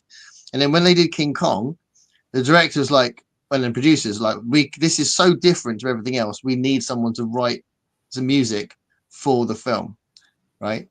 So they got Max Steiner in, and Max Steiner literally invented the rules of making a film score. Like there's certain themes that belong to King Kong, themes that belong to Fay Ray, and that's called a leitmotif, and that was invented by him, and it's been used by Star Wars, Raiders of the Lost Ark. Every film afterwards has been using this sort of idea of a theme for a character, and the way that it underscores the scene. I always show my students this bit where he's very gently taking Fay Ray's clothes off because he's falling in love with her. And if that, and it's like this harp music. And if that music wasn't there, it would look really threatening and violent. But because the music's really romantic, you know that King Kong's falling in love with her. Sets the emotional tone. Yeah. Yeah. It's an incredible thing. And that was the first time it had ever been done. So now I got to go back and watch it again. And because I didn't know that at all. I didn't realize it. That never, occurred to me at all. So it just got even better. Yeah, I know. It just got even better. It just blows me away that he just went, okay, I'll do that, and then invents the rules, and everyone copies it afterwards. Literally, he wrote the idea of how to write a film score from that film. Amazing. Awesome. I'll go back. I'll rewatch it. So now I got Moon, I got Yojimbo, and now I got to rewatch King Kong, listening to the music and matching it up to the characters. Yeah, there you go. Constance is like, yes, the original King Kong. Absolutely. And Librio says, King Kong seriously upset me as a child because I didn't want him to. Yeah, that's the cleverness of the film. You really like King Kong. He's not a monster. And that's why when they shoot him down, you do like, oh my God, leave him alone. But it wasn't the planes that killed him, was it? It's a broken heart. It was love. Either that or the sudden stop at the bottom of the building. It was a woman.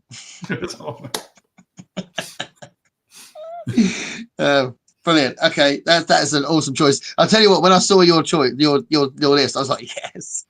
And I did wonder whether you knew about Max Steiner's score and how important that was. So that's really cool that you can now watch it in a different light. I love that. Right, let's go to number 3.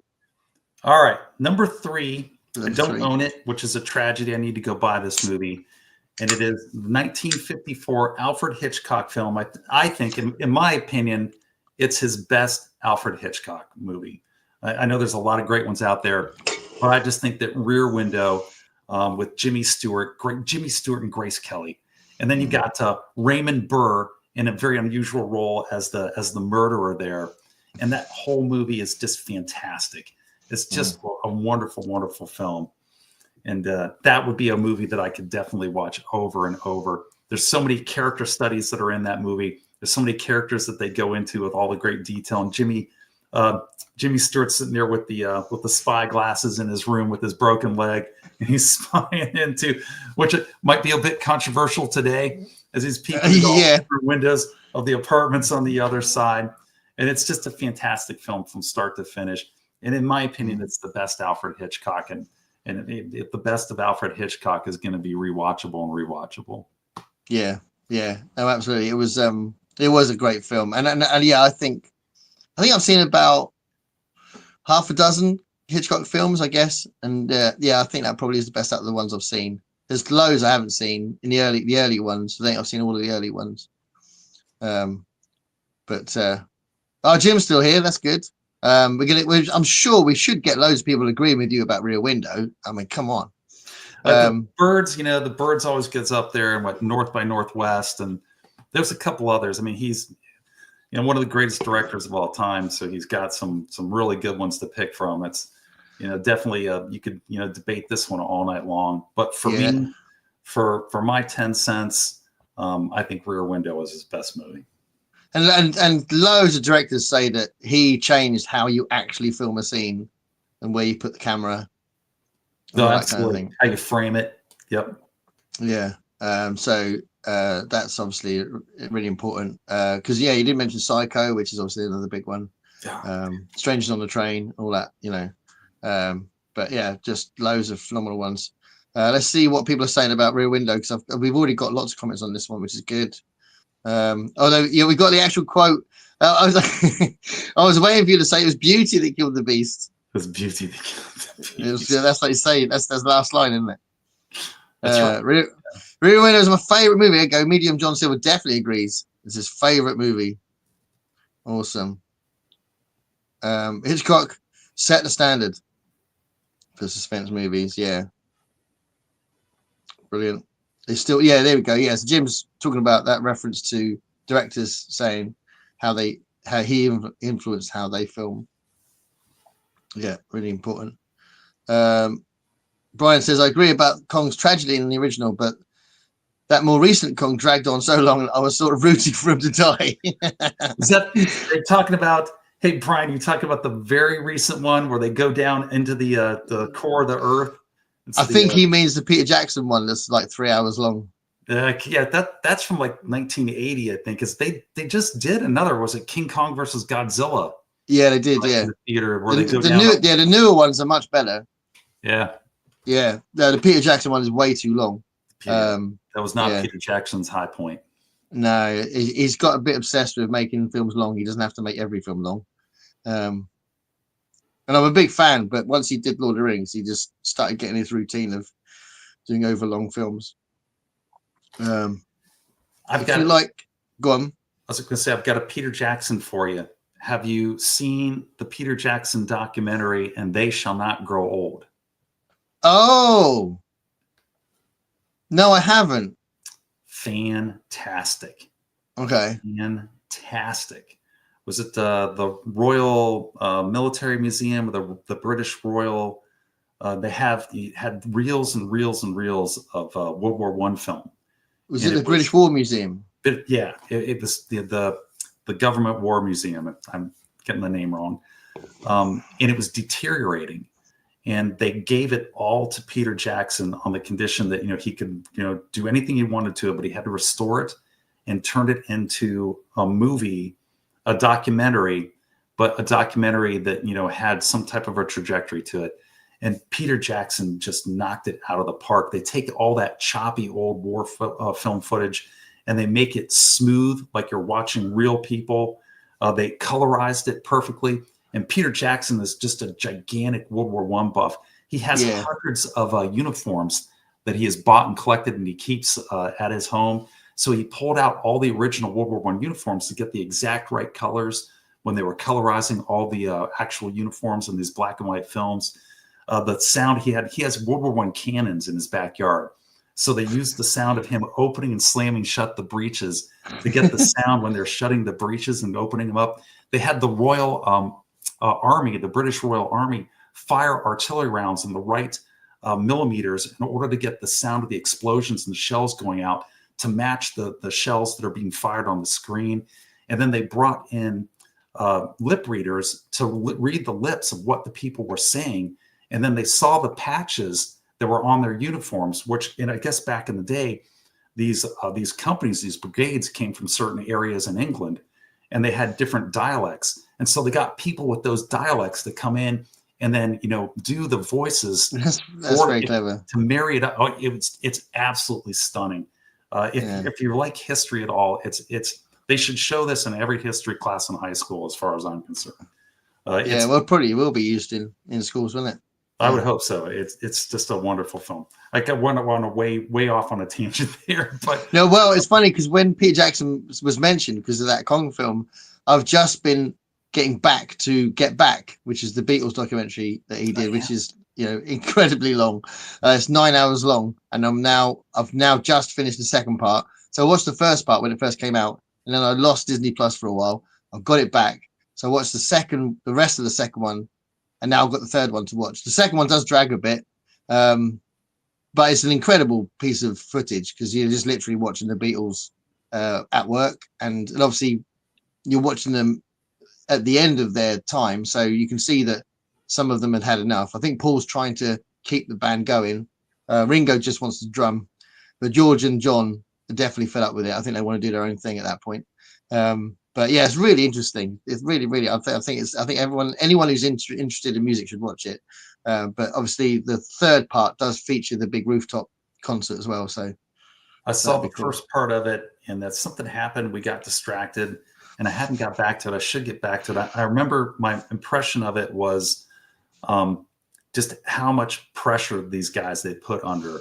They just kept, they wanted them to make more and more and more, and just kept pushing them for albums and tours.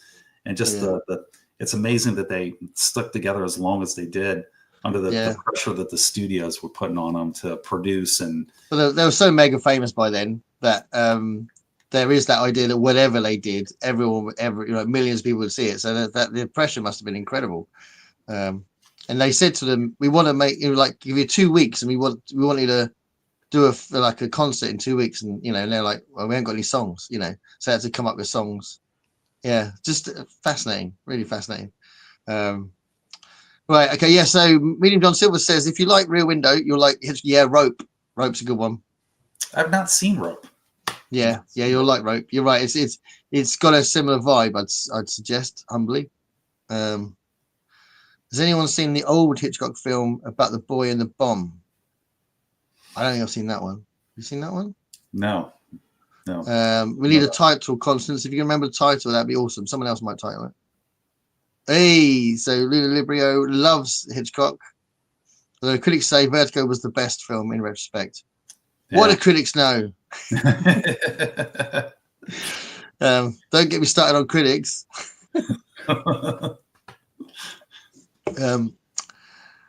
Film reviewing is subjective. I've said it. I've got out there. I've said it. A critic does not.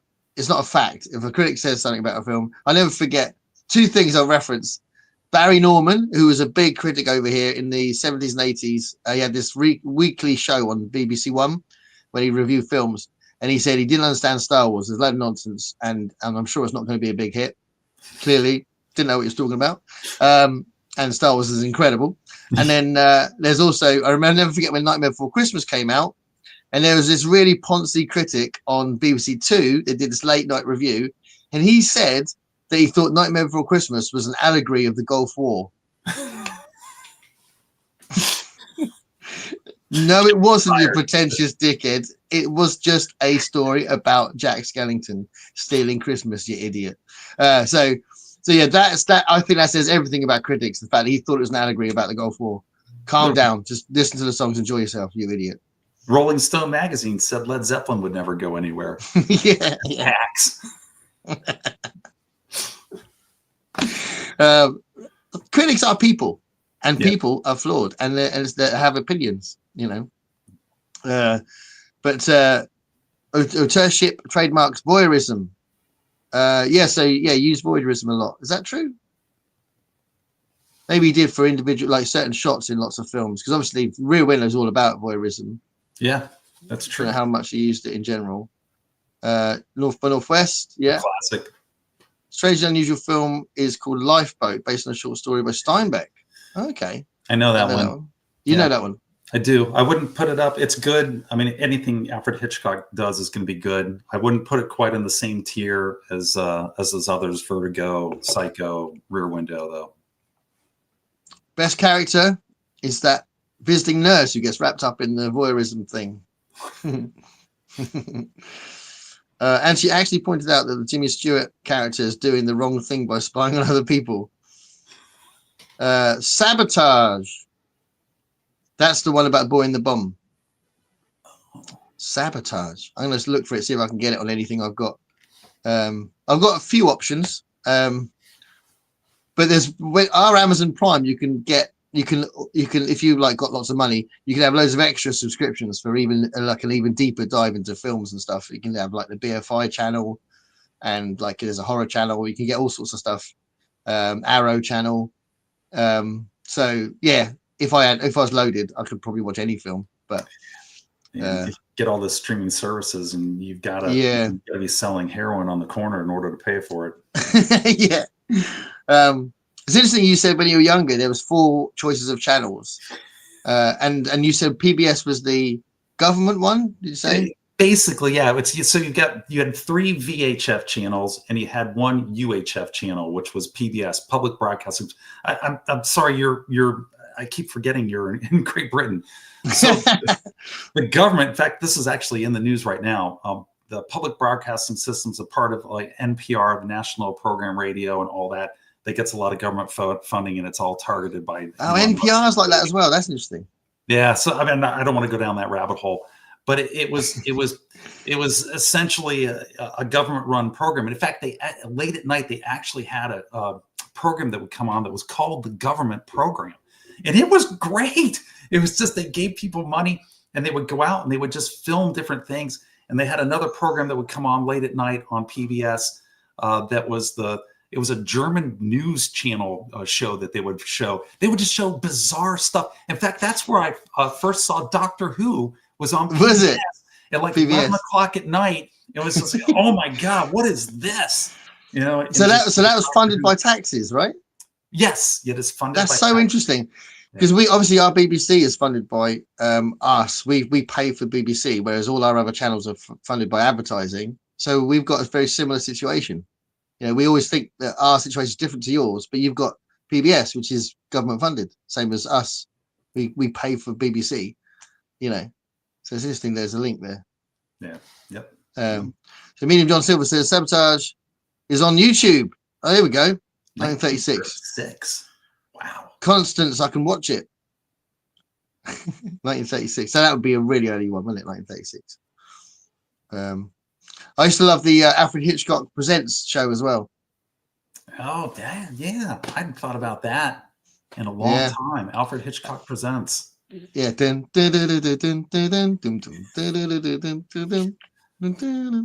Yeah. Cool. Piece theater and all that stuff. Yeah.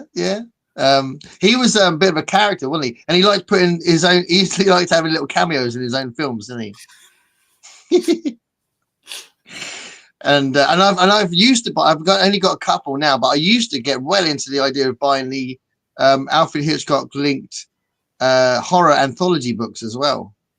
Oh, I've not seen those. Yeah, they were like really big names. So it was like they just stuck his name on it, and then they would just produce, like Pan Macmillan produced them, I think, and they put his name on it. But it was just like big names like Robert Bloch and you know, people of that kind of ilk. And there's horror stories, you know, Roald Dahl as well, you know.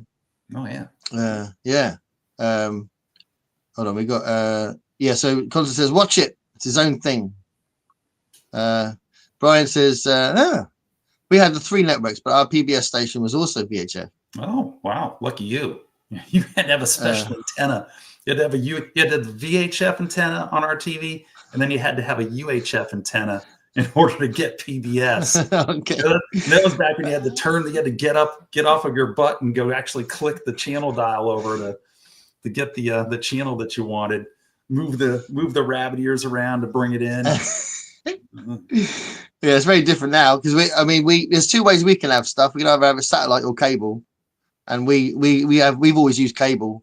So yeah, we get our TV from the underground. So protected from the weather, I guess. I don't know. Mike's going to send us on a tangent here. So Mike says, I've had to leave for most of this because of work. Darn. Mike, you missed. I'm sure I've missed the Muppet movie discussion.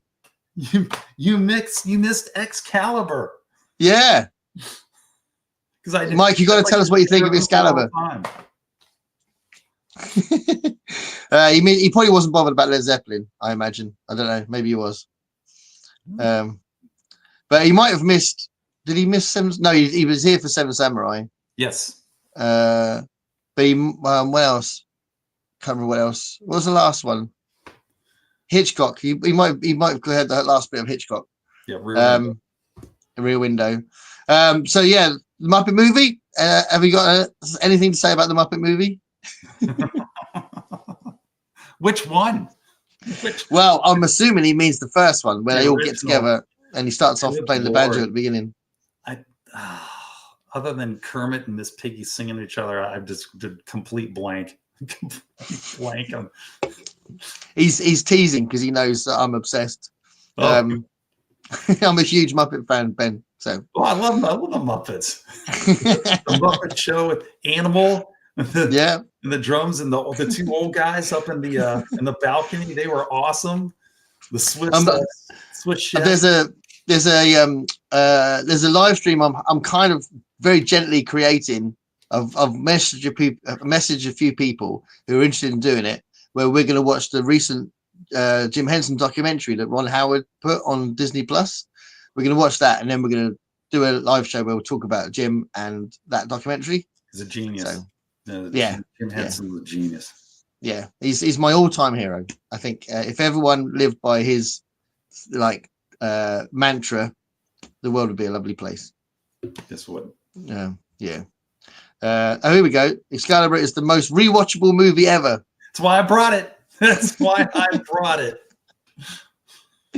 Well, we'll have to ask Mike if he doesn't mind the middle bit where it all goes a bit it all goes a little wonky in the middle. Wobbly. Wonky. Let's see if he likes the wonky bit. And Brian, and literally I quote this joke all the time, and it's a ridiculous joke, and it shouldn't be quoted as much as I do it. But yeah, the myth, and then the woman always goes around and goes, yes. So stupid. But that's in the Muppet movie. That's back on Amazon Prime. Alfred Hitchcock Presents is on Amazon Prime. Wow, that's cool.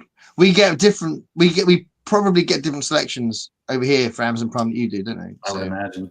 Yeah, I would imagine. I mean, there's probably loads of British stuff on there that you wouldn't have. Ooh, I need to correct something that I said. I'm going to go on a tangent again here on you, Gareth.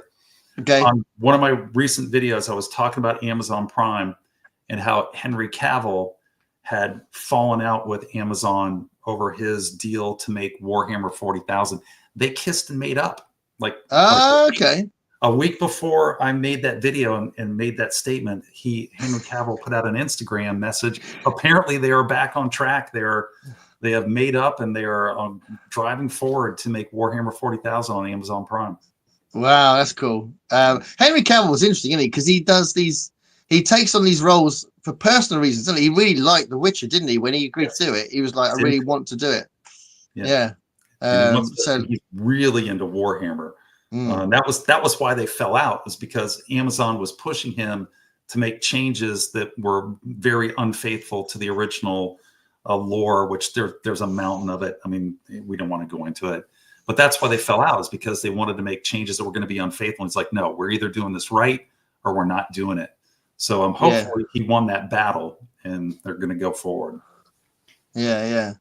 That's cool. I don't know a lot about Warhammer, so Warhammer culture sits a little bit alongside D&D and role playing. Yes. So I'm much more of a D&D role player than I am a Warhammer guy. Warhammer's just the battles, and I like the crazy stuff that you could do in a D&D campaign as well as just battling. So they have. I mean, Games Workshop. There isn't an IP that Games Workshop isn't shy about taking and borrowing from Warhammer 40,000. Ben, you've just mentioned Games Workshop, right? This is the first, I think this might be the first time in any live stream I've done where anyone's mentioned Games Workshop. So clearly Games Workshop is an incredibly important thing, right? Yeah. And two British guys kind of created Games Workshop, Steve Livingston and, hold on a minute, Ian Livingston and Steve Jackson. Steve Jackson. Yeah. And they created the Fighting Fantasy books, right? Oh, do you know them? I know them, but I didn't realize they had anything to do with that. Yeah. So if you want to open this door, turn to page 56, and then you go to page 56. You open the door and a dart kills you. Start the game again. Choose your own adventure books. Yeah. I got a few of those. I have. You read your own adventure books. Yeah, so there was a specific series that was Fighting Fantasy ones that was those two guys. A Fighting Fantasy. I misheard you. It's my tinnitus. I thought you said Final Fantasy, which is Final Fantasy is the games. Yeah. Sorry, Fighting Fantasy. Yeah, that's my accent. It's my accent. I'm not interested in teas. I leave the tea out. Although obviously I drink a lot of tea, but when I'm speaking, I leave the letter T out. So when I should have said Fighting Fantasy, and I apologize, but I'm not that posh. I'm sure it was my ears and not your lips. So, but Games Workshop, they've got computer games. They've got online animated videos. Next year, they're coming out with an online animated show for Warhammer 40,000 that they just did a trailer for that looks freaking awesome. The literature, they books upon books upon books. If you stacked up all their books, I mean, they would go up to the ceiling up here. And we have a half-price bookstore. I'm sure they're not in England. It's a used bookstore where you can go in and sell back books, and it's big. And they have just a large inventory of used books. The Warhammer 40,000 books in my half-price bookstore, the paperbacks start at $50 each. Really? Oh my God. $50 to enter. That's the entry level, and then they go up from there. Can I just say that the charity shop down my road recently had about 15 of those Warhammer books for 50p each. That's like 50 cents. That's like 50 cents, right? They're cheap. That's a bit different. They're cheaply made. They're not, but they're so hard to get a hold of over here. There's such a demand for them. There's such a huge, almost cult following for them. Wow. I talked to the guy behind the counter. I'm like, do these things sell? I mean, as soon as they come in, they're gone. They're out the door. Wow. They come in and they're gone. They're out the door. So the thing with Games Workshop, part of the reason why I got so excited when you said it, my oldest possession, genuinely the thing that I absolutely treasure, and everyone in my family has a treasure it, and a long history of being involved with this. So 1983, I would have been 12. Great year. A great year, obviously. And I had bought for me, because my mate had it, and I had asked it for my birthday, and I had a board game called Talisman. Oh yes, I know it. I did. You know, I never owned it. I know of it. It's famous. I mean, it's the greatest game that's ever been made. I've played it to everybody I've ever known. I've said, "Do you want to play Talisman?" and they've fallen in love with it. I'm still playing it now, and it's the same. It's like literally this board is like knackered. It's like really, it's like the actual. I had to replace the board, but I still kept the board. But to actually use it, I had to have a different board because it's in pieces. But I've still got the original cards and the actual board itself. But sorry, I meant the case, the actual box. Sorry, the box is knackered. Yeah. The board still works, and I've got replacements in case I lose it. I've got you can only buy the first and second editions, which is the best editions, on eBay, and they've now recently brought out a fourth edition. Oh no, they've recently brought out a fifth edition, I think. So there's I think there's a fifth edition now. It's such an incredible game. I've actually hinted a few times on my channel that I'm going to do a video about the game. You should bring over a buddy and play Talisman and film it. I would watch that. Well, it takes about 4 hours, mate, so that might not be a good idea. But I was going to go on about the rules and that's it. I'll say on Board Games and Games Workshop, my Grail list is a Games Workshop board game called Space Hulk. Space Hulk. Space Hulk. Oh, okay. Games Workshop. I don't know that one. It's a Warhammer 40,000 thing. Yeah. And they came out with it originally. They originally came out with 1980 something. It's sold out. If you try to buy one of the original editions, it's going to cost you an arm and a leg. And they came out with another one in 2009. But Games Workshop has this thing where they just do limited editions. And they opened it up to sales, and in 24 hours, it sold out and was gone. But it's an awesome board game. It's often billed as Games Workshop's best board game. Anyway, okay. Well, that's a big statement, considering they also created the best board game of all time. So yes. But I tell you what, this is it. I've said it out loud now. So in the second week of my Easter holiday, I'm going to be on my own in the house because my wife's going away. So I'm going to I'll ask my daughter if she'll come around and hold the camera for me, and I'll do a video about Talisman. So I can't really do it on my own. You absolutely should. We have gone really far afield. Yeah, no, we have. We have ourselves back in. Right, hold on a minute. Yeah, let's go back to films. Right, so we had this is all thanks. It's Mike's fault. He mentioned the Muppets, and clearly we're going to get to Games Workshop from the Muppets, aren't we? When in doubt, blame Mike. Yeah, that's a good mantra for life. Right, so that was all done, and then I think we. Oh no, hold on. This is a new comment, I think. Hitchcock also said that he loves to play with the audience by letting them know there's a bomb, but not the characters in the film, making the suspense of the knowledge Making the suspense of the knowledge I think just worse, making it worse. worse. Yeah. That's cool. Yeah, absolutely. Favorite? Oh yeah. So, Man from Uncle. Oh yeah, Yeah. Old Man from Uncle's. They wanted to make that series of films, I think, but sadly it didn't do very well, did it? Which should tell you what, I don't know how you feel about this. Let me know what you think of this. I think it's real shame that the remake film of the A-Team didn't do well, because I thought it was really good. I like that movie. Yeah, I thought it was really good. Yeah, they're good flying casting. the tank. What are they doing? They're flying the tank. It was really over the top and stupid, wasn't it? But that was what the show was like. That's So the A-Team. Yeah. The A-Team was over the top. It would have been horrible if it wasn't over the top and stupid. Yeah. So I thought that was a shame they didn't do it well, because I think they would have carried on doing them if it had made a lot of money. Definitely. I used to paint figures of Warhammer. Oh, cool, for fun and for dungeons. Yeah. I've got a figure over there for my elf that I'm playing with at the moment.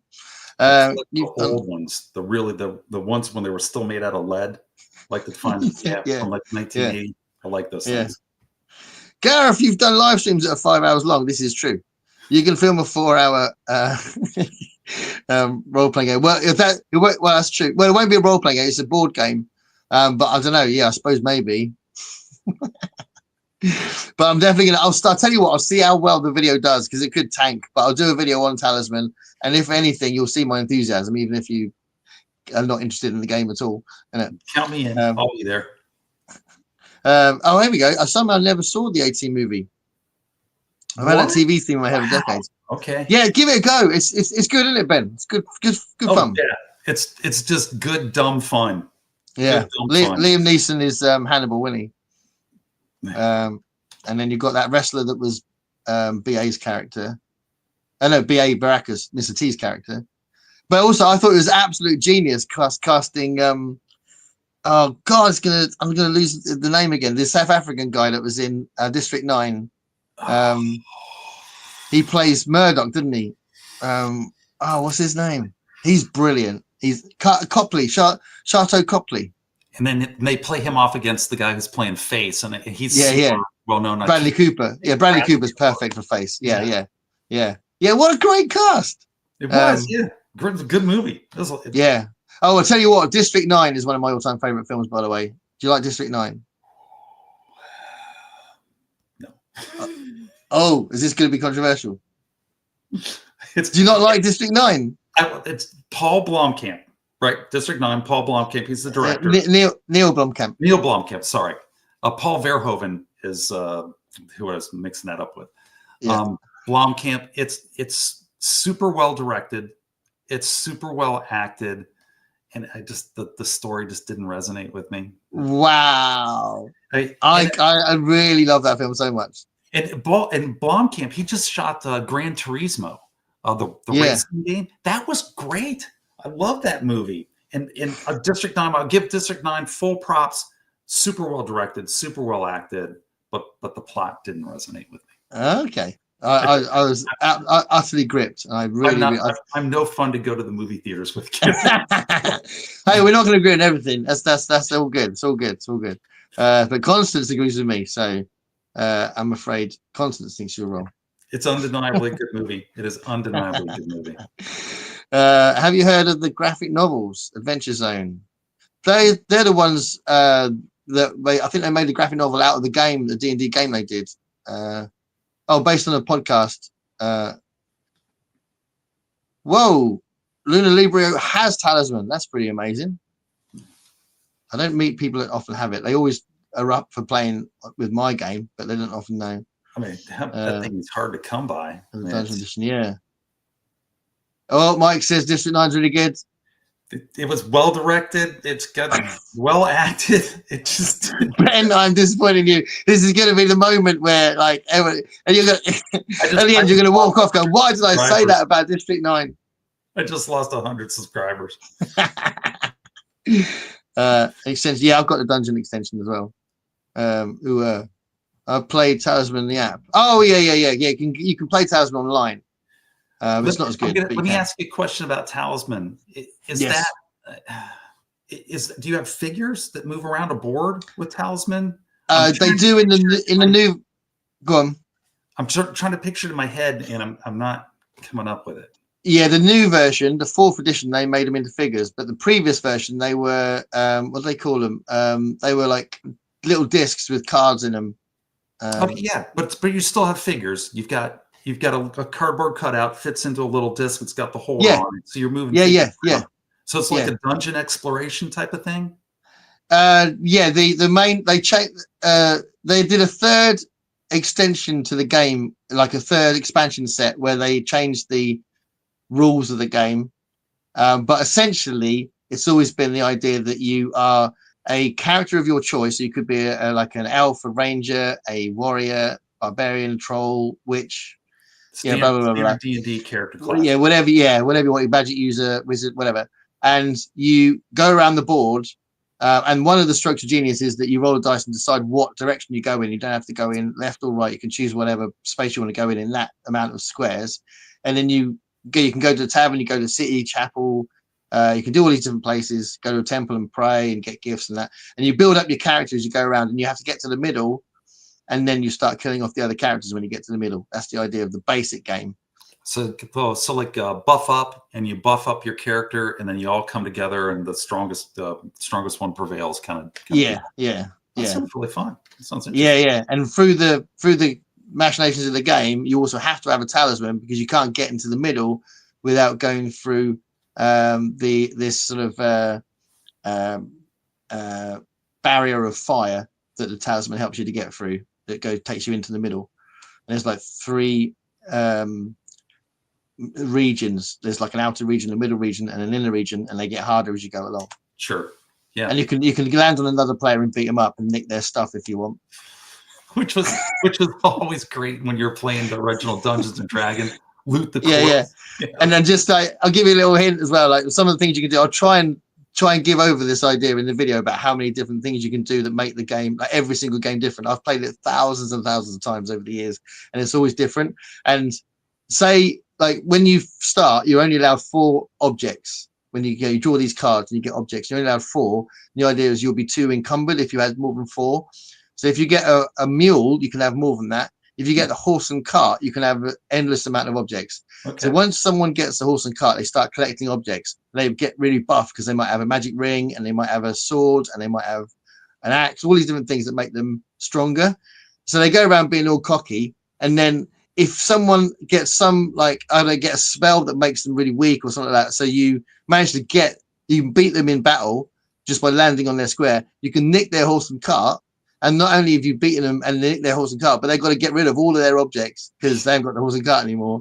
Things like that. You could do so many things to change the game. And you can have like someone just leading in the game for 2 hours, and then something happens to them, and then they're literally losing, and all the other players are winning, and like just random stuff like that. It's such a great game. And you can have a right lost over this game. People don't talk to you for a year after you kill them off and take their stuff. Yeah. It's so good. And you can and if more than one player gets into middle bit, then it's a fight to the death. Well, yeah. So, and that means that, and the reality is, if someone buffs themselves up and does it properly and it gets into the middle, they're all right. But if someone cheats to get into the middle, either they have like a teleportation spell, or they skip a few steps and they get into the middle and go, oh, I'm in the middle, brilliant. And then someone manages to get there before they've killed them off, then they're not going to survive because they haven't gone through the process of strengthening themselves up. So they'll just lose anyway. So all that sort of stuff, is like a race to get to the middle and all that. So now you got to make a video on it so I can see how all this plays out. Because I'm a big board game guy. My raised some of my kids on board games, love board games. And this sounds like it's one of the classics. So you got to shoot a video on it. You got to shoot a video. Yeah, and I'll say it now, and I'll say it in the video. Definitely, because I think they've made it harder to play and harder to read the cards and stuff in the later editions. So if you can get over the first or the second edition on eBay, it's much better. What is that going to run you? I imagine that's going to, that can't be cheap. You can, I don't know if it's going to be more to post it to America, but I know you can usually get the second edition for £25. Oh man, that's the thing, because you're in England. You're right there where Games Workshop is. You can get all that stuff. Yeah, it's true. Right, let's go back to comments. We're going to do another film in a minute. So Yeah. Luna Librio absolutely says that District 9 is an apartheid metaphor. Absolutely. It's a South African thing. Yeah, awesome. Right. Are we on number 2? We're on number 2. Number 2. Go for it. Number 2 is The Empire Strikes Back. This collects all Hey. the only three Star Wars movies that actually exist, at least in my mind, which is A New Hope, The Empire Strikes Back, and Return of the Jedi. And of those three, The Empire Strikes Back is by far and away the best. It's the greatest space opera ever filmed. The music, the sets, the movies, everything, the story is just superb. And what I like about The Empire Strikes Back is how deadly they make the Empire, which adds to the tension. It makes the tension real. I think that's something that modern movie makers, a lot of them miss, and they make their bad guys just cardboard cutout characters and can get knocked over like bowling pins. But if you do that, there's no tension. When your bad guys are legitimately badasses, then it makes the movie better. Well, the Empire Strikes Back is an unusual one in a sense because they clearly knew it was going to be the middle bit once they had the green light to do more and all that sort of stuff, because George Lucas lies about having it all planned. That's bullshit. But once he knew he was going to do the second one, he knew he was going to do a third one. And what's interesting is that they moved the plot along, but also everything that happens in it makes it worse for the heroes, isn't it? It's just like bad thing after bad thing after bad thing. And that's unusual, because it ends with them going, oh, fuck, we've lost, doesn't it? With his hand cut off, inside of a medical vat being put back together. Yeah. And one of the main characters is frozen in carbonite. Frozen in carbonite. Frozen. Yeah. And all these bad things happen, and you got Billy D. Williams is great in that movie too. City in the Clouds at the end of it. Yeah. The whole scene with the AT walkers at the start when they're on. Oh, amazing. The snow attack, and they're blowing stuff up. And I think it's General De Veers is in the lead AT walker that's coming up. And he's talking to Lord Vader. And you may start your attack, Lord Vader. The generator is down. He's just destroying everything. The little snow speeders are coming in, and he maneuvers his thing back and just blows it out of the sky. And I love that flick. It's the best space opera ever made. The carbonite scene, like you said, with Han Solo. But also, because the script is written by Lawrence Kasdan, probably. I mean, obviously, the initial idea, and the first script was Lee Brackett, wasn't it, famously? But really, Lee Brackett Brackett wrote. Yeah, she wrote the original. Yeah, she wrote the treatment that was the main plot, which is pretty cool, isn't it? You're just educating me here today. The soundtrack off of King Kong and Lee Brackett doing the original script. Yeah, man, isn't it? But Lawrence Kasdan is really good at dialogue, right? And I think he's also responsible for how real the dialogue is, because I think there's nothing wrong with the dialogue of Star Wars, and I think Lawrence Kasdan co-wrote Return of the Jedi as well. So, and obviously the dialogue is really good in that. But the dialogue in Empire Strikes Back, there's some of it's really like the way that Princess Leia talks to Han Solo, and Luke's kind of his conversations with Yoda. All that stuff is really real. It's really like well written. Yeah. So the plot stuff's great. And like you say, the way they painted the villain's brilliant. They were obviously innovators in the effects and all that sort of stuff. But I think the dialogue's really good. I don't know if many people talk about that. What I missed what you said right there at the last. The dialogue. The dialogue, yes. Yeah. Everything. I mean, that movie just hits it out on the park on every aspect: the pacing, the action, the filming, the dialogue, the characters, the obvious chemistry between all of the characters. Was it you're talking about the dialogue with Princess Leia, and he goes, "I'd rather kiss a Wookiee. I can arrange that." Yeah. Well, that's brilliant writing. Yeah. They're trying to fix the Millennium Falcon, and Chewbacca's working on it, and no, not there, and stuff starts blowing. Yeah. That's another really nice reveal when it's when they land on that thing. They got those masks on, and it's actually a creature. That's the big worm. They're inside of the. Yeah, and that's science fiction for me. I love that. That's cool. I'm just going to answer something that Constance asked. So she said Brackett didn't write the film script for Star Wars, did she? No, she didn't. She wrote the script, the first script, before it was rewritten for Empire Strikes Back. So she definitely didn't write it for Star Wars. That was George Lucas. But she was brought in to write the script for Empire Strikes Back. So yeah, just wanted to answer that quick in case people are gonna, get confused on that. She definitely didn't write Star Wars, but yeah, so many great moments in that. I think most people, I'd say like probably 80% of people would say the best one out of the trilogy is Empire Strikes Back. My favorite is Return of the Jedi. Return of with the Snuggles bears. Yeah, I love them. I love the Ewoks. I think they're awesome. Oh boy, yeah. But I think it's because I'm the right age. I think I loved it all. I mean, when the first Star Wars came out, I was 6, right? And I had Star Wars wallpaper, bed sheets, pillows, figures. I had absolutely everything to do with Star Wars. I was so obsessed when I was a kid, loved it. But I think by the time Return of the Jedi came along, I was probably like 12, 13 or something. And I think the compounding of all those years and how much it meant to me meant that the power of the dilemma that Luke's got at the end of it. And when he's, the incredible thing when the way it's directed, when he's looking at Vader's looking at him, and it's the tension of like, well, what's going to happen? And then Vader suddenly goes, fuck it, and then just starts picking up the Emperor and all that. That is so huge. But also, my favorite thing out of all 3 films is the first part of first section of Return of the Jedi when they're rescuing Han. Full Jedi. So yeah.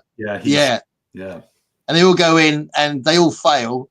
Obviously Leia's captured and all that, and then when Luke goes in, he ends up being captured as well. And you just think, oh, this is not going well, and then the whole thing with the barge, and then R2 throws the lightsaber at him, and it's just magic. I love that. It has one of the most infamous scenes, though, right where you're talking about with the barge right there, because that's where they kill off the Boba Fett. Hunter, Boba Fett. Yeah. But nobody cared at the time.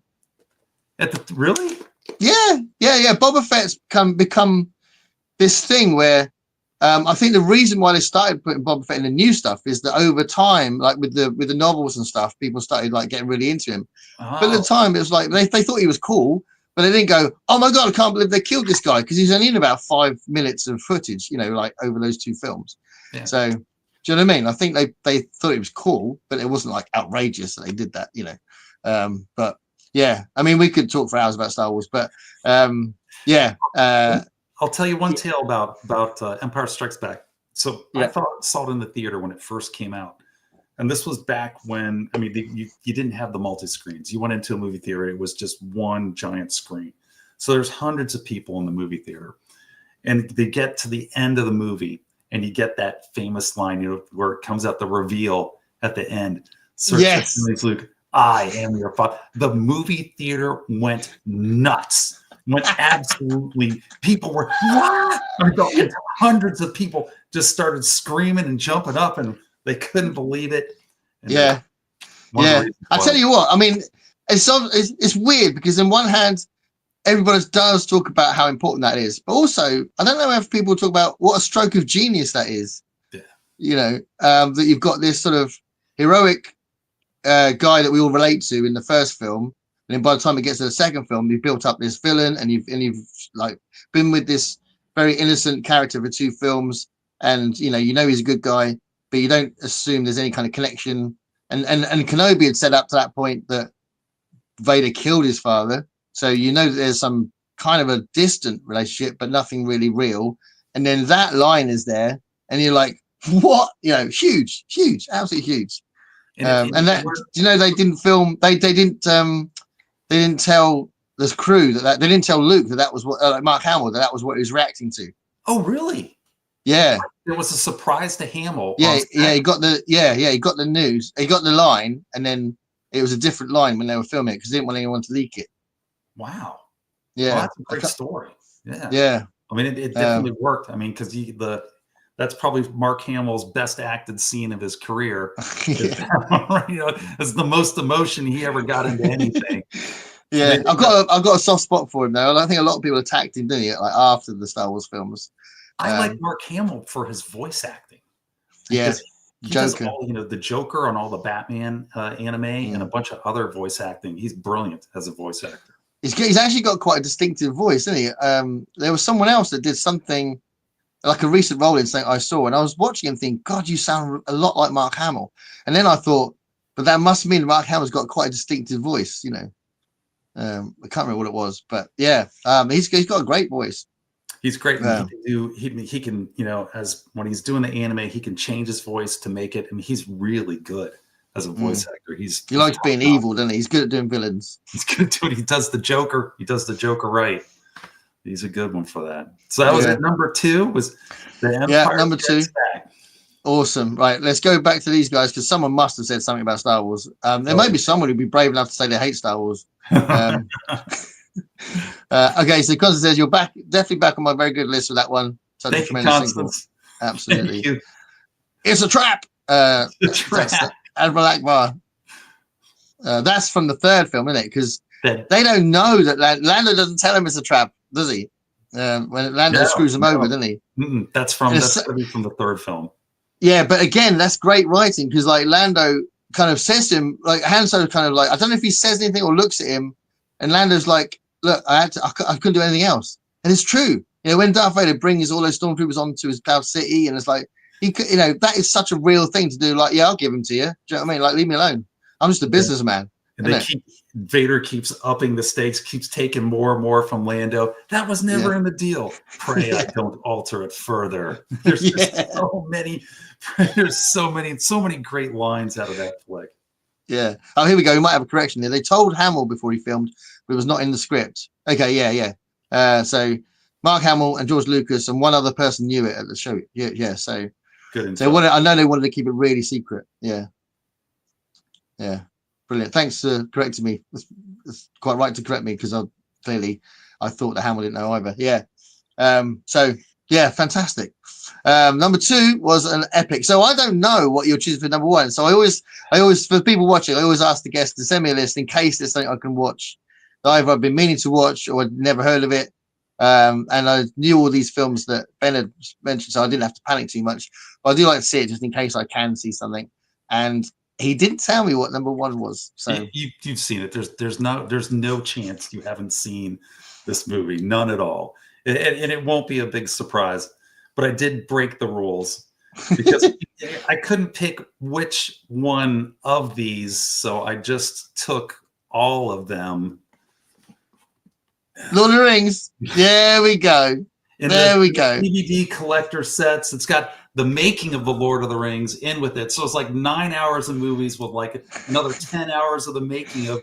So you've got 20 hours of the entertainment on your desert island, all right here with the greatest trilogy ever made. And if you haven't watched the making of the Lord of the Rings, oh my God, it's as good. Yeah, the making is the making.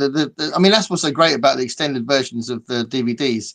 The extras are incredible, absolutely incredible. And I tell you what we can do with your stretching of the rules.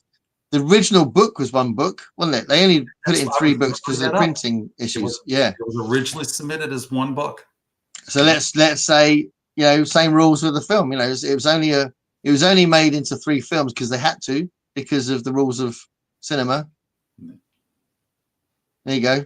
Yeah, absolute genius. And I tell you what, I think, you know, people always quite rightly rave about the films, and you very rarely hear someone say they don't like them. To be fair, if someone has not watched them because they're not into that kind of film, that's different. But people who are into those kind of films and will make the effort to watch them always love them, right? So I've never heard anything say any negative, but I just think it's really difficult to fault them. Do you know what I mean? I think that you know people might have some things to say about what they didn't include from the books or what they did include, or those kind of things could be a thing. But like the casting is incredible. Casting is perfect. What Ian McKellen, Viggo Mortensen gives the performance of his career. He's perfect. You've got John Rhys Davies, Orlando Bloom is excellent. Kate Blanchett is Galadriel. She was born to play Galadriel. Just kills it. She doesn't have a whole lot of screen time, but whenever she's on screen, she just dominates every scene that she's in, as the real Galadriel would. Hugo Weaving as well, great as Elrond. Yeah, Hugo Weaving as Elrond is perfect. I mean, and the 4 Hobbits, perfect casting for the 4 Hobbits. Yeah. And Sean Bean. Sean Bean was just incredible as Boromir. I forgot Sean Bean. How could I forget Sean Bean? He's in there as Boromir. Give him back the ring. What? Oh my God. Yeah. I mean, so I often whenever we play Talisman and someone draws the cave troll, someone is bound to go, they have a cave troll. It's a quote from Boromir. And we were playing D&D on Friday, and someone said, "You shall not pass." You shall not. Brilliantly filmed scene. That what a great just scene that putting him in there with the Balrog, shadow and flame, it's perfectly epic. envisioned. It's huge, isn't it? I mean, you're watching. It's like, and I tell you what, I'll never forget walking out of the cinema after the Fellowship of the Ring. Right, so all three blew me away, and I'll get to the others in a minute. But Fellowship of the Ring, I'll never forget walking out, and it took me a good few minutes to come back to reality. Yes. Yeah.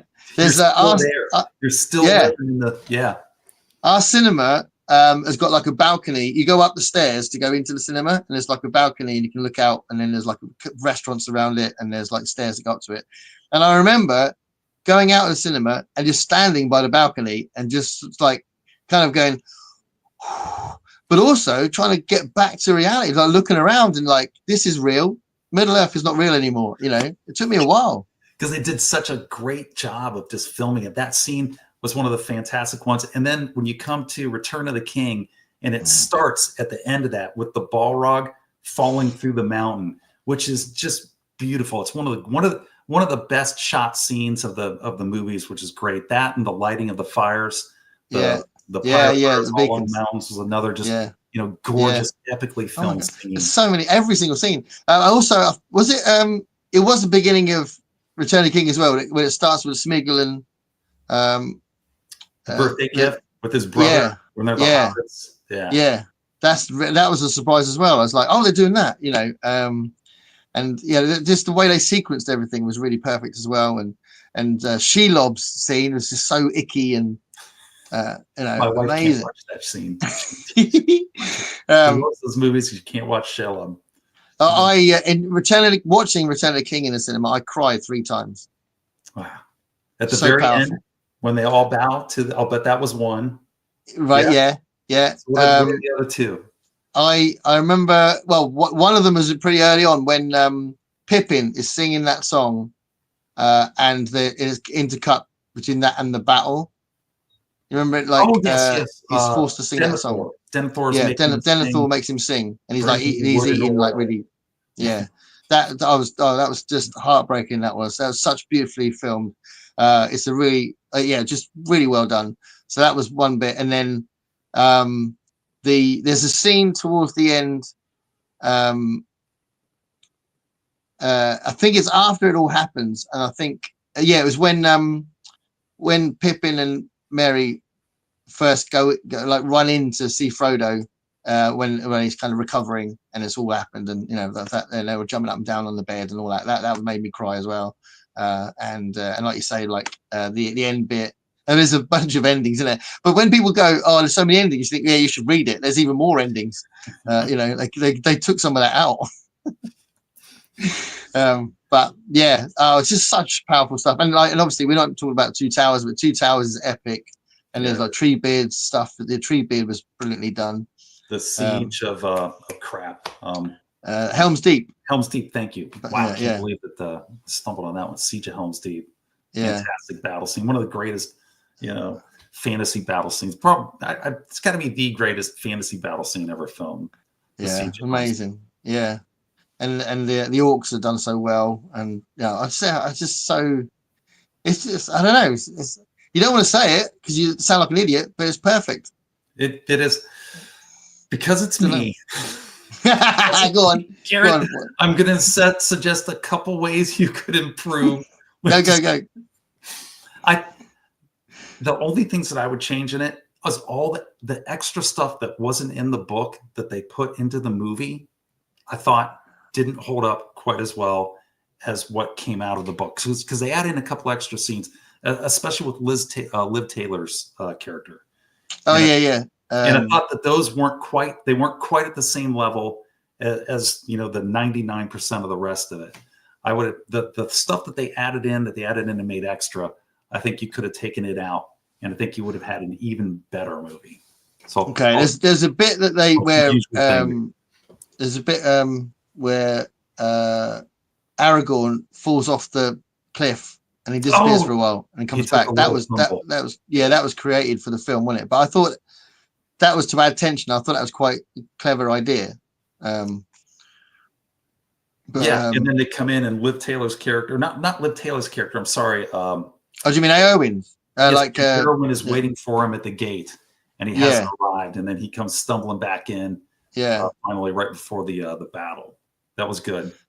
Yeah, I think I know what you're saying, but I think it had more impact when she does kill the King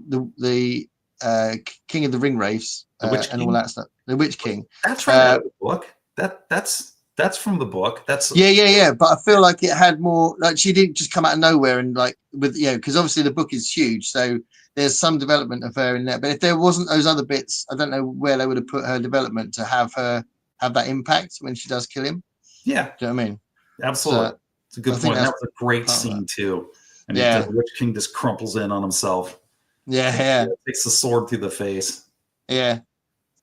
Oh wow! Come on, and that battle is huge. It keeps getting bigger and bigger. Isn't it? When the elephants come in and then the Southrons arrive with the elephants. And you get that whole scene after the charge of the ride of the Rohirrim as they charge in. And then they have I've used that scene in my teaching as well, right? So I don't do it as often now because it's not part of the curriculum anymore, but I used to teach an improvisation unit, and I used to get my students to kind of do what I called live scoring. So I'd show them a scene as normal, and then I'd take off the music and show them it again, and they had to improvise music to the scene. Oh, okay. Yeah, and one I used to do it a lot. I used to use a part of the Battle of Pelennor Fields. So it was when the Oliphants came on and stuff like that. And there was like a charge as well that was like the beginning of that scene. And I used to get them, and it's really interesting what they do with it. And like they would be kind of trying to get the beat of with the charge, and then they get real hectic. And I said to the drummer, when they really kind of hit the contact, I want to hear loads of like random accents, like offbeat accents and stuff, because they're trying. And there was some drummers that would be like really hitting it on time with what's happening on screen. It was amazing. But yeah, I used to use that scene as part of that little project I used to do. Yeah, doing your scoring. You're scoring from 1933 King Kong, bringing it in to your students. That's awesome. Yeah. It's absolutely awesome. Let's see what people have said about Lord of the Rings. Elaine's arrived as well, so we can say hello to Elaine, which is great. So we talked about that. So yeah, after Constance said, "I have a hunch," and then she went, "Yay!" So yeah, I think, and I guessed it right as well, didn't I? I think you did. Yeah, right up front, you go, "Is it a trilogy?" yeah, that's what I was thinking. I didn't want to say exactly because that would spoil it. Yeah, so Elaine, awesome. Hi, Elaine. Perfect choice. Oh, perfect timing. Lord of the Rings. Yeah, so she nipped in for the masterpiece. I've not seen Lord of the Rings movies. Wow. I've not read beyond Fellowship of the Ring. Sometimes I'll finish it. Yeah, I mean, there is loads that were taken out of the first book, weren't there, for the film? So some people didn't like the fact that Tom Bombadil wasn't in it. That was probably a wise decision, I think. Yeah, I think it wouldn't have fitted the rest of the film, to be fair. It's different. The book's different. It's like there's like loads of Elvish in it, and there's he was building a whole world. So a book is different in that sense, isn't it? A film, it would slow down the film if there was everything in it. So. And it didn't really. The whole Tom Bombadil episode really doesn't relate to anything that's going on with the rest of the book. It was just sort of an interlude. So yeah. Constance says these movies make me ugly cry every time, multiple times. Yeah, absolutely. And then saying hi to Elaine. Billy Boyd's incredible voice. Yeah, well, that was for the song. Yeah, Pippin sings. Oh, okay. Yeah, it's beautifully sung. Yeah.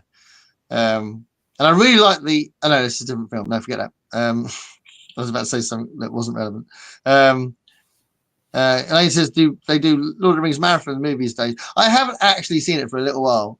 So I've seen the whole thing, the extended versions of the whole thing, probably about 4 times, but not recently. So it's about time I watch them again. Love how Shakespearean it is. Bernard Hill. Oh, Bernard Hill's amazing in it.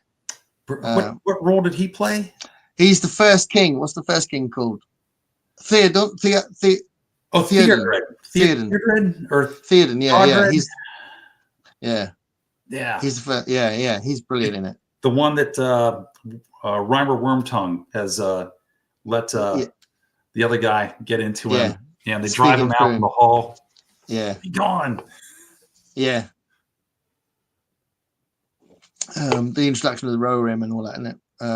When he when he comes out of that spell that he's under from not Sauron but Saruman, and then he realizes that his son has died, and that his son is buried outside, and he was in that spell for the whole thing. That was one of the tearjerker moments.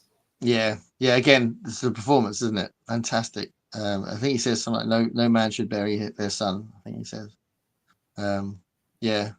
Huge stuff. Brilliant. Constance, I loved her character, so that is probably Eowyn, is it? I think that's Eowyn. I think that was the last time we were talking about a female character. I think it's Eowyn. I think it was killing the Witch King. Yeah. No, she's a brilliant character, and again, perfect choice for actress as well. I think Faramir was quite different in the book, though. I know one of my wife's best friends is a huge Tolkien fanatic, and she said she didn't like the way Faramir was portrayed. So I didn't get that. I love the books, and I didn't think that, but I know there are people that don't like Faramir in the films.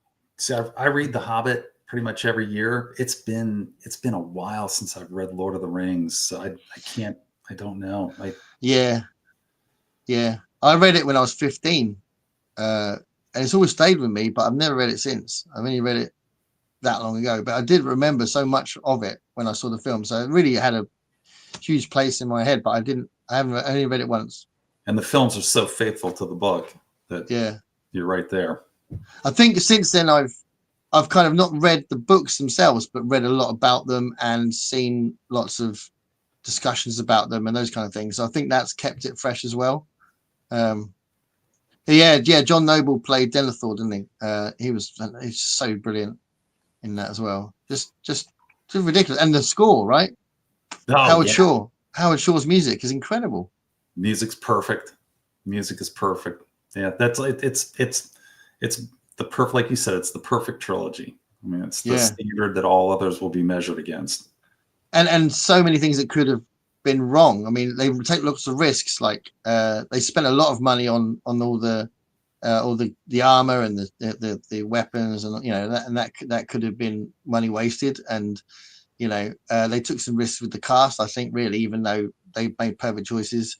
The stuff they took out of the books, some people might complain about that, but but mostly they did that right. And then Howard Shaw was an interesting choice as well, because up to that point he wasn't a big name in scoring. He'd done all the David Cronenberg films, but he hadn't done that much stuff. I think he did Heavenly Creatures by Peter Jackson, I think.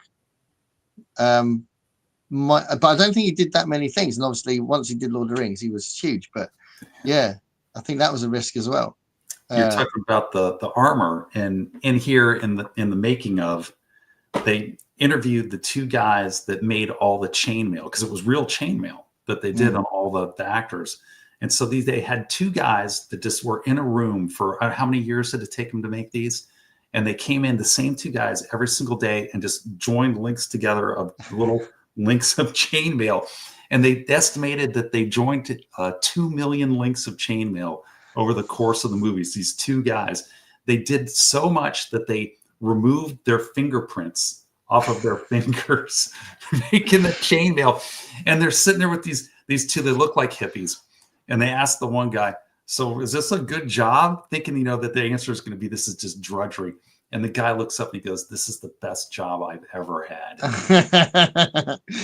Yeah. Well, that's another thing that I think maybe part of the great production was the whole crew and cast and everyone involved was so passionate about the project.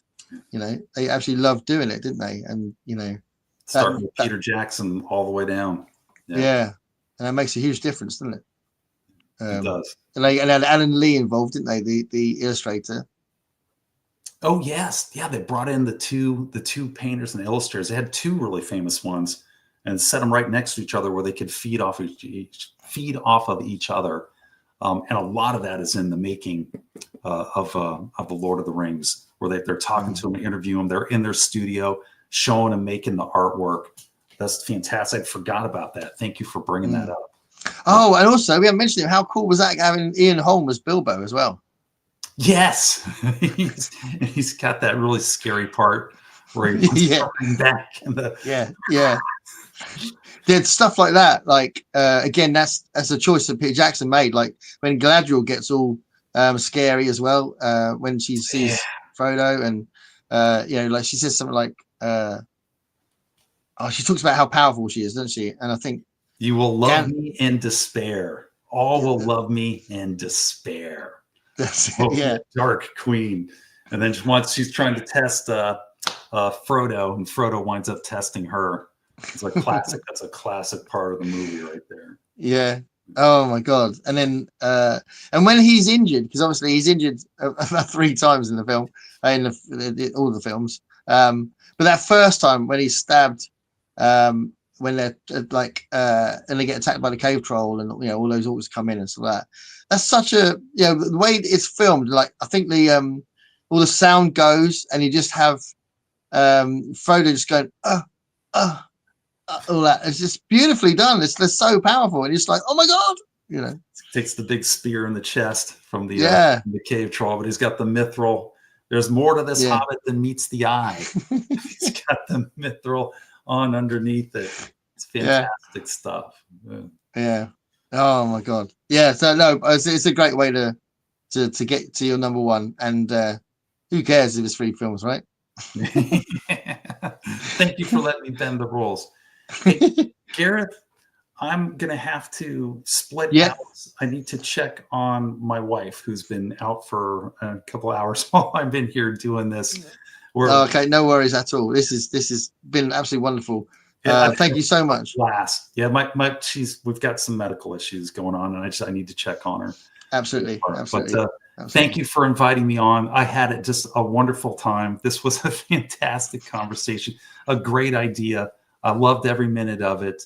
Thanks, man. And thank you again. Thank you so much for agreeing to do it. And everyone check out Grammaticus Books if you haven't, because Ben is absolutely awesome.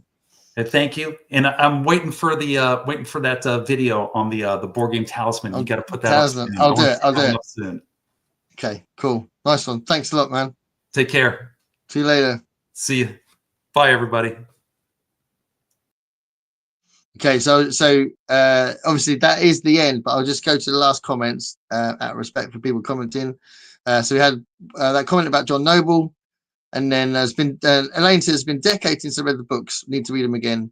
Yeah, I think I need to read them again actually, because I hadn't even thought about how long since I read the books. Great, they had the same actors for all 3. Oh God, yeah. And obviously people can't help it if they have to change the actors if that happens, but it's so good when it works. Yeah, Constance says great choices. That was such a really cool, lovely episode.